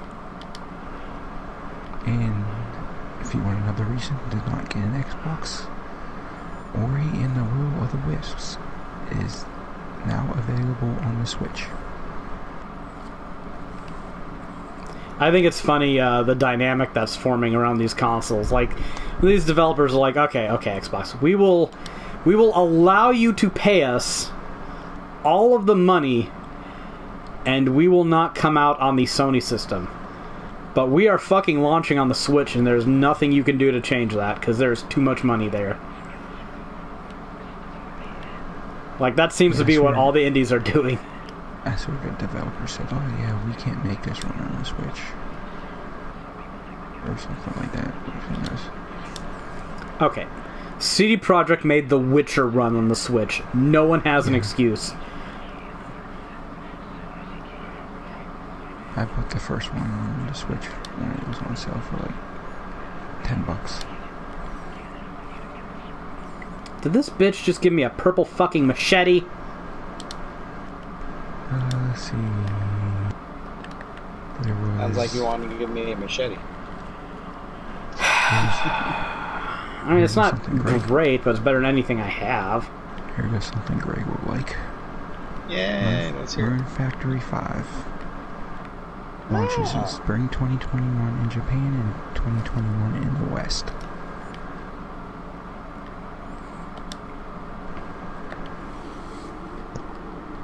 Hey Jared, were you on earlier when I mentioned that Doraemon Story of Seasons game? I saw you playing it or something like that. I saw it on your... Or I think I saw it on... You were writing a guide for that or something? He just platinumed it. I got a review copy. Oh, okay. I just platinumed it. Happy. He just wanted to brag. Let's see. Yeah. And one more game that was announced during the Direct, which is the only one that matters. Disgaea 6. Jesus. Come on, you didn't see that coming? No,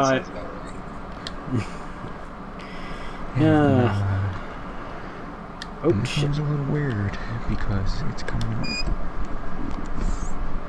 in Japan on the PS4 and the Switch, but in the West it's Switch only right now. Which means there will absolutely be a complete edition on the PlayStation 5 at some point. Yeah. And this is what NIS Yes America representative said, at this time, we don't have further comments on whether this title will release on other platforms outside of Switch. Oh, those fuckers. And there was a $100 collector's edition on the NIS store. Oh, of course. They always do the $100 programs. Yeah. That may or may not have pre-ordered it already. Yeah. All this sounds right. Which is why he doesn't have money for a PlayStation 5. Well, one of the reasons why. Well, that's part of the reason. It did not contribute to him purchasing a PlayStation 5, we'll put it that way. I know, well, the weird thing is that they're actually using 3D models in the battles this time. Like, the characters are 3D models. And one of the things that they introduced with the 3D models are titty jiggle physics. I saw that in the trailer. I suspect that's the whole reason it's there. And the, instead of the levels up to 9999, the levels were up to, like, I forget what it said. There are a lot of nines. Yeah.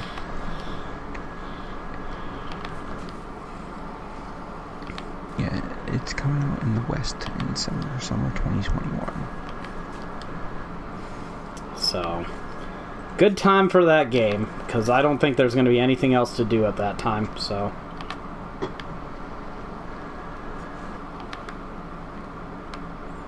So, Jared, did you get what you wanted? I would say yes. Yeah. If this is a Jared, yeah. So where the fuck... How can you even ask him that? Did you hear him talking? Because I want to segue from that. If Jared got his Disgaea 6, I mean, good for you, Jared. Now, I know where Nathan's going. Where the fuck is my goddamn Dragon's Dogma 2? Come the fuck on, Capcom. We do not need this many goddamn Resident Evil Monster Hunter games. You fucking get goddamn whatever his fucking name is to work on a goddamn sequel to fucking Dragon's Dogma. No more Devil May Cry bullshit. He did that already. Get his ass on Dragon's Dogma 2. Sick of you. I don't care about the Netflix series. You will if it gives you Dragon's Dogma 2. Brings about Dragon's Dogma 2. Fucking Dragon's Dogma. Where's my goddamn Dragon's Dogma 2 already? Been too long. Whole generation without a Dragon's Dogma 2.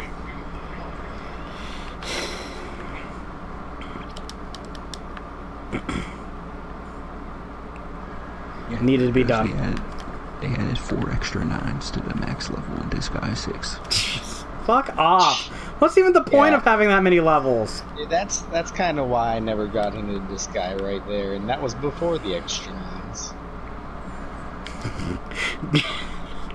IGN has a review, Too Much Water. Greg will have a review, Too Many 9s. Oh, man. Greg, you get a review copy of that game and you review it. I want to see that Too Many 9s thing come to fruition.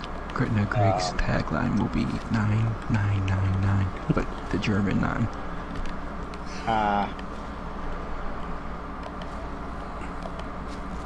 There we go. Shouldn't we be doing some quests or something? This is a quest, killing all these enemies out in the... Oh. Are you lying? That sounds like you're lying. What quest is it? That's why they have red marks on them. If you say so. Oh, very Listen, quests lead to trophies. Would I lie? That's a good point.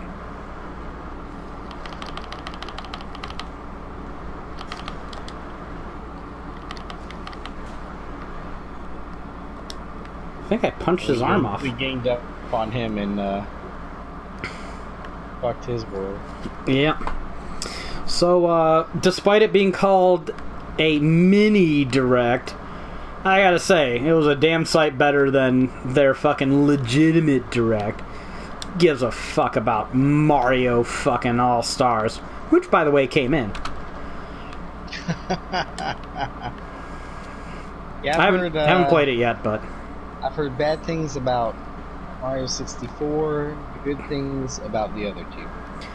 I mean, from what I've heard, it's a lazy port, but Yeah, overall lazy. But... Lazy port. They didn't add that much to it. They might you might be able to blame COVID, but if Nintendo were a company that cared about its consumer and making everyone feel like we got a good deal, they would patch in upgrades for these games. And if you buy Super Mario All-Stars at some point, 3D All-Stars, they should patch in a copy of Galaxy 2.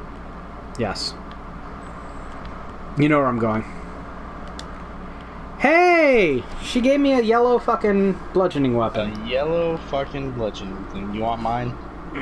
Is it really good? 219 damage? No, it kind of sucks balls. Is that not good? No, she gave me a fucking purple machete that does 359. That's ass. Go upgrade it, see if it's any good at all. At least it sells well. I'm almost certain it won't be. Mine has a base of 187, so it's probably...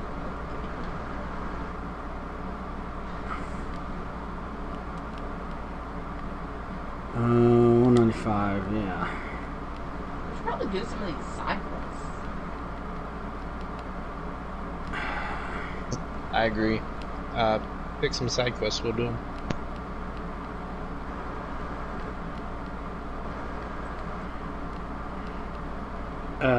What's the least damage? 60, 52, it looks like.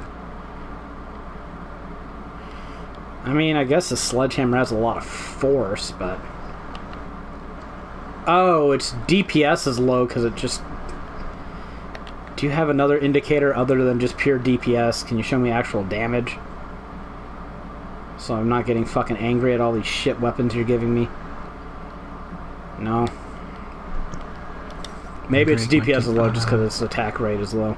Greg might get more action RPG/farming sim. Yay! Oh. There's a game called Guitaria Fables. Oh, there's a lot of them. It's an animal-based one. And it's being described as a cross between Cat Quest and Rune Factory.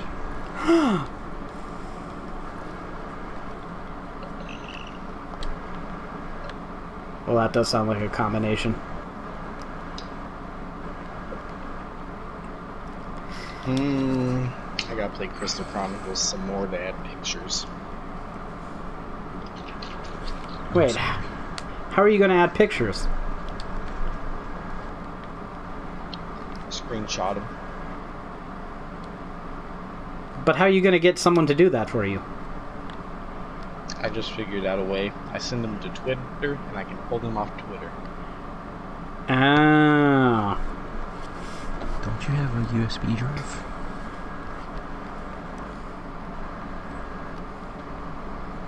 Yeah, but then he has to get up. I mean, somewhere. Open-ended sim RPG Potion Permit is coming to PS4, Xbox One, Switch, and PC in 2021. Potion Permit takes you on a journey to Moonberry, a remote and peaceful town that is isolated from modern advances. Sounds like it's in Kansas somewhere. The town of Moonberry has always been wary of the advances of the outside world. Oh yeah, definitely Kansas. Preferring to rely on their traditional methods of healing, until one day when the mayor's daughter falls ill and the local witch doctor can do nothing to help her, they are forced to look outside their small community for help.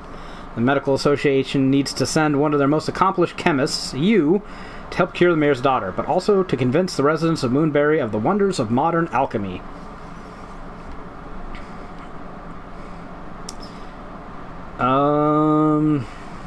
You'll need to diagnose symptoms, gather ingredients, brew potions, and cure ailments in this open-ended sim RPG.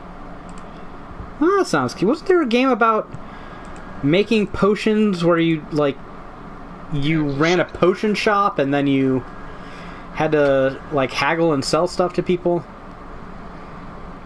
Yeah, like all the Adelair games. How dare you, sir? What? There are important yet subtle differences.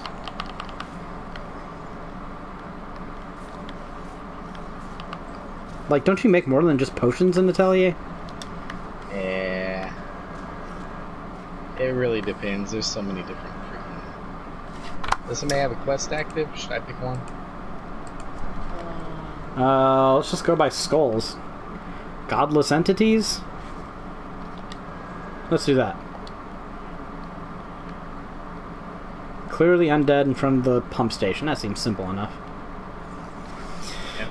Yep, this is a 2D isometric pixel art game, so looks like you go collect ingredients.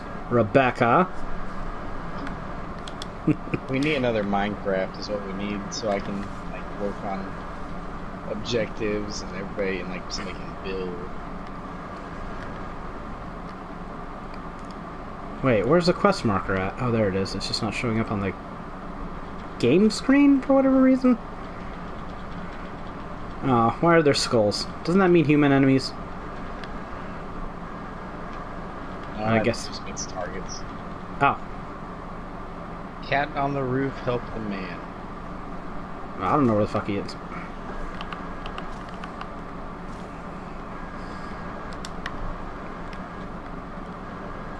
Screw you, the man. We do need another good multiplayer builder.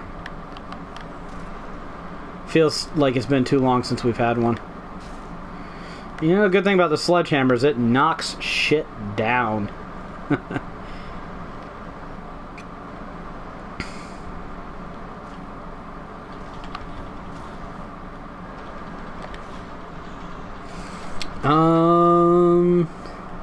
Oh, this is a weird story. Michael Ansel, the creator of Rayman and Beyond Good and Evil, has left the video game industry to work in a wildlife sanctuary, he announced. The two projects he was working on, Beyond Good and Evil 2, from Ubisoft Montpellier, and Wild from Wild Sheep Studio, are still in development by the respective teams and going super well, according to Ansel. Beautiful things to be seen, too. I have my doubts on Beyond Good and Evil. Like, I remember seeing it announced at E3, and then that fucking guy cried, and I was like, okay. It's a game where you have, like, a fucking anthropomorphized monkey running around. Just worth shedding tears over. And then they announced how, like, have all these online shit, and it just seemed like, what are you guys even fucking doing at this point?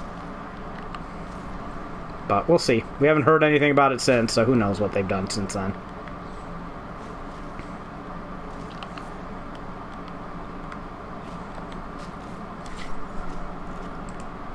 But that seems like a weird career transition, right? Like, I'm out of video games, I'm gonna work in a wildlife sanctuary. Hey man, if you can do it. I got sick of coding, now I'm gonna fucking help koalas fucking procreate. Yeah, Android 17. I know. I need to see what this guy looks like.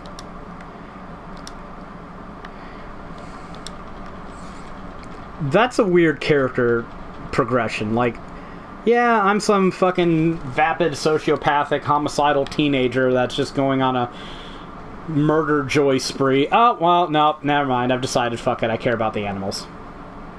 What? I mean, whatever. The guy wins the fucking Tournament of Power, so he's just got all kinds of shit going for him, I guess. Observer System Redux will launch for Xbox Series. God, they're actually calling it that. And PC via Steam November 10th for $30 or €30 for PlayStation 5 and on November 12th. Publisher Bloober team and developer Anshar Studios announced.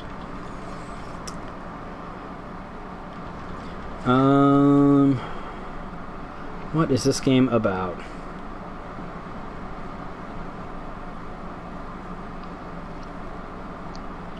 This is all just backstory. The year's 2084 in a dark cyberpunk world shattered by plagues and wars, become a neural police detective and hack into the jagged minds of others. Are minds jagged? It seem more like they'd be squishy. Don't think jagged would be how I'd describe a brain. Brains aren't jagged, but the mind. Oh, okay. Okay. I see what they're going for then. Make use of anything they felt, thought, or remembered to solve cases and catch the elusive killer. How hard can solving a crime be if you're reading minds?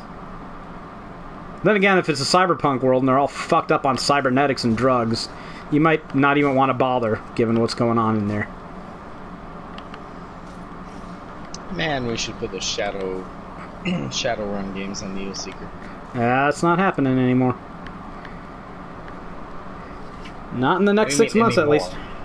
Well, didn't happen yet, so I guess that's fair. What are you saying? It's definitely not happening in the next 6 months. This is a funny story.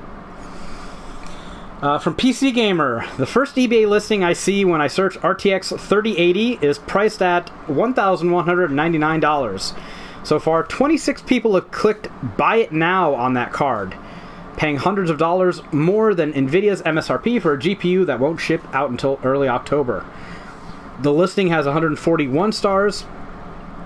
The second listing, though, is only $699.99 because the seller isn't actually trying to sell it. It's called the NVIDIA GeForce RTX 3080 Render Do Not Buy Read Description. And the description lays out exactly why it's there. This listing is for an 8.5 by 11 inch rendering of the NVIDIA GeForce 3080. This is being listed at the RTX... Rendering? A drawing. A doodle. A sketch. An image. Whatever you want to call it. Oh, he died. Okay. This is being issued or listed at the RTX 3080 MSRP in order to bring attention to the issue of scalping. This is not a real GPU and will not work in your PC. Please do not pay more for an RTX 3080 than the MSRP. Paying inflated prices only incentivizes the scalpers. Please be patient, wait for restocking of authorized retailers, and help the community dry up this gray market. Other people have apparently said that they created bots to go around and upbid the prices of some of these scalped items at ridiculous amounts. I've seen some of them. Buy it now and upbid it. Yeah. So, I mean, like, if one seller has the ability to sell 20 of these fucking things, come on, you know they didn't get it legitimately. You know they fucking use bots. So, if you buy the shit, then you're just helping out some scumbag.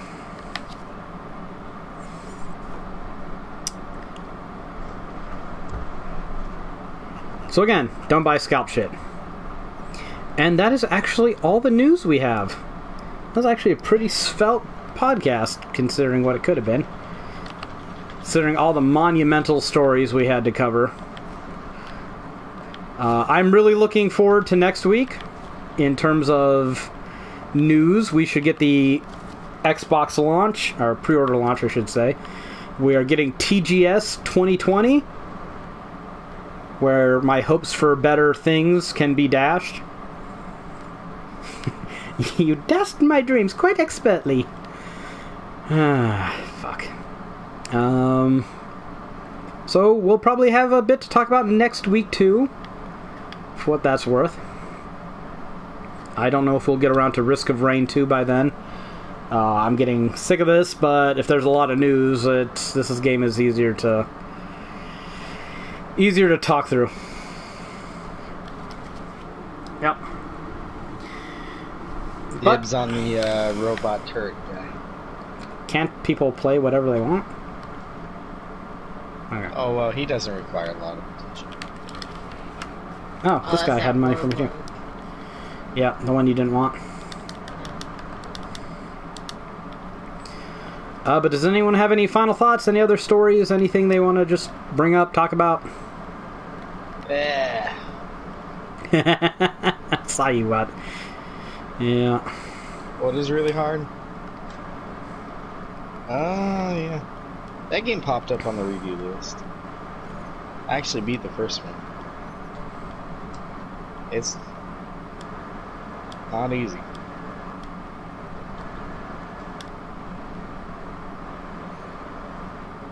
Hey, you had to You had to know exactly what you're doing on the first one, which isn't something you're gonna.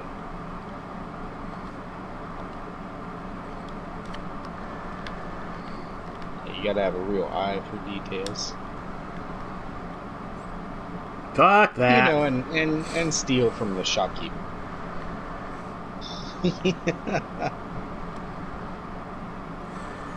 I have enough trouble finding all the collectibles in Mad Max.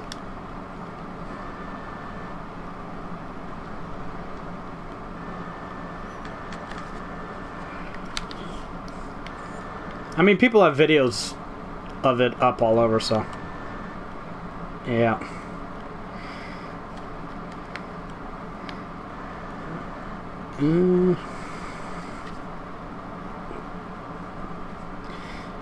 That game wouldn't be nearly as frustrating if you didn't have to worry about all the glitch trophies in it.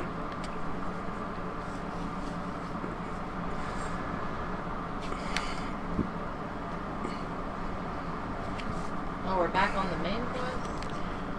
Oh, guys, there's a tank over here.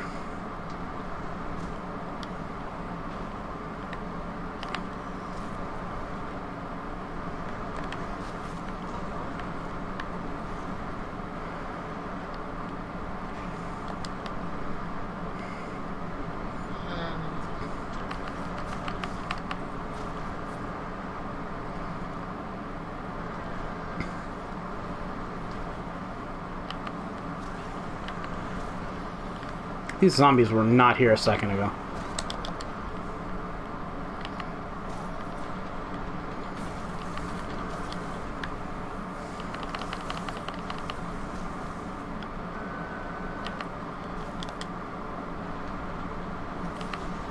There we go. But, I mean... They are a chunk of experience. It is really nice. Yeah, that leveled me up. I mean, all of us who wanted one so far got a PlayStation 5. I think one of the big takeaways, like, we already decided that the PlayStation 5 has the better launch lineup, right? Yeah. And Greg, you're buying the PlayStation 5, I guess, mostly for Demon's Souls? Yeah, Demon's Souls / Miles Morales / Ratchet and Clank. And what were your games, Ari?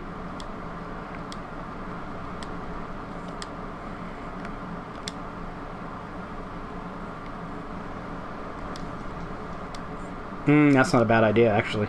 That's another game Rebecca owns that I don't own. Yeah. She got that with her. Yep.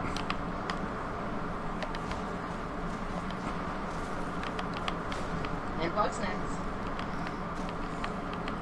And Bugsnax.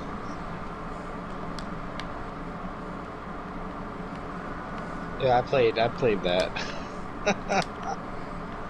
I've seen gameplay of it, and I decided I'm not going to bother with playing that.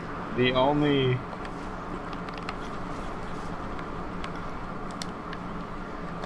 Yeah, like Birdie, yeah.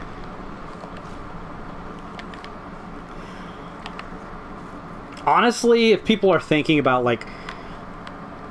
We're kind of biased, I guess, because we already bought PlayStation 5s, but if you're really looking, like, is there an objective good reason to upgrade next gen? And how annoyed should you be that you don't have a next gen console pre-ordered yet? At all. Yeah. Like if I didn't potentially have some guide writing to do, that I may try to drum up through friends or something. Why? I would just wait.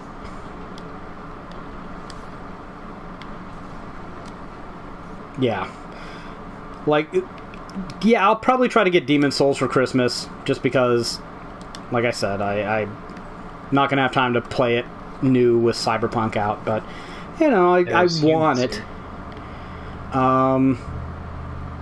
There's not really any launch games that, for me, are just absolute must-haves. So, I really can't go out and recommend getting this console at day one too much. I know it's going to be my third-party machine and my primary gaming device, hopefully over the next 5 years. I'm surprised my PlayStation 4 has lasted this long. It's been a fucking trooper. But yeah, I mean, not really too much out there that you just have to go and get a PlayStation for, in my opinion. Or an Xbox, for that matter.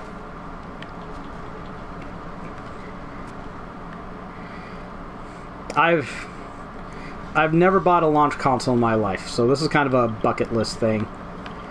Just to be able to do it. Just to be able to suffer with everyone on day one and be like, why the fuck did I buy this broken piece of shit? You know how it goes. So. But I mean, unless you're just like dying for that Demon Souls remake or something, I don't know.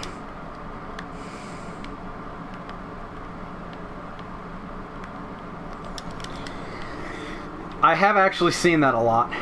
A lot of people that didn't have a PlayStation 3, because that's kind of an unspoken demographic. The number of people who went from Xbox 360 to PlayStation 4, there's a lot of them out there. So, a lot of people probably missed out on Demon Souls and played a lot of Dark Souls. So, I do think that is a significant chunk of people. I would agree with that. Probably when Sony said, or when Microsoft said, we have a console for you. It's the Xbox 3. Fuck you. It's the Xbox 360. God. Just from our household alone. Those words alone probably pissed off a ton of people. It cost them thousands of dollars from my house. Oh, I don't know which color you are anymore. You're not red. You're probably green. I don't see it. It's on the table. Must already have it. Oh, I think I already got it. Call it out. You can't prove anything. I mean, oh, there it is. I found it. Thanks, Rebecca. Totally didn't have it already. You're welcome, Ari. What about your welcome, Nathan? You already had it. And you didn't call it out. You and Greg. I think Greg and I played a little bit after the podcast one day. We might have picked it up then. That makes sense. Are we done now? And we're done with the news. We're just sharing our thoughts. Rebecca, what are your thoughts on the PlayStation 5? Are you going to keep your pre-order? I don't know. I feel way too shitty to fucking think about any of that. Oh, jeez. To be honest. Bug Snacks. I'll play you the Bug Snacks theme when you're in a better mood.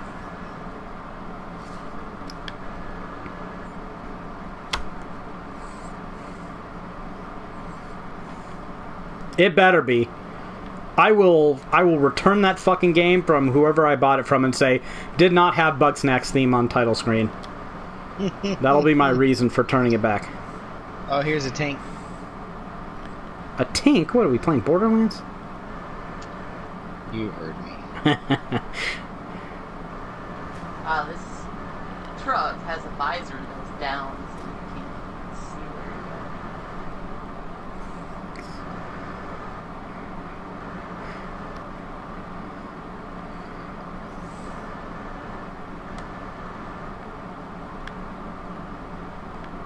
Alright, but that'll do it for episode 209 of the 3G show. We will be back next week, hopefully, to talk about Dragon's Dogma 2. Probably not. I expect a lot of mobile games and nothing from TGS. You never know. Crazier things have happened. Yeah. We'll see. Hopefully we have something to talk about on TGS. I might just put out a moratorium right now and say I'm not talking about any fucking mobile or iOS games on TGS. Yeah, let's make that a thing. We won't even post news for it because they're not even real games. And also, I want to see how this Xbox thing goes down, so... What did you do, Women's? I got out of the truck and I died. Women's. Is it because they put you, like, in this table? And I don't know. I think so. Oh, jeez. Oh, well. Apparently Anthony Davis just hit a last second three-pointer to win it for the Lakers. No, basketball. Squeaky shoes the game. Basketball. Nah. Squeaky shoes the game. I'm only a football guy.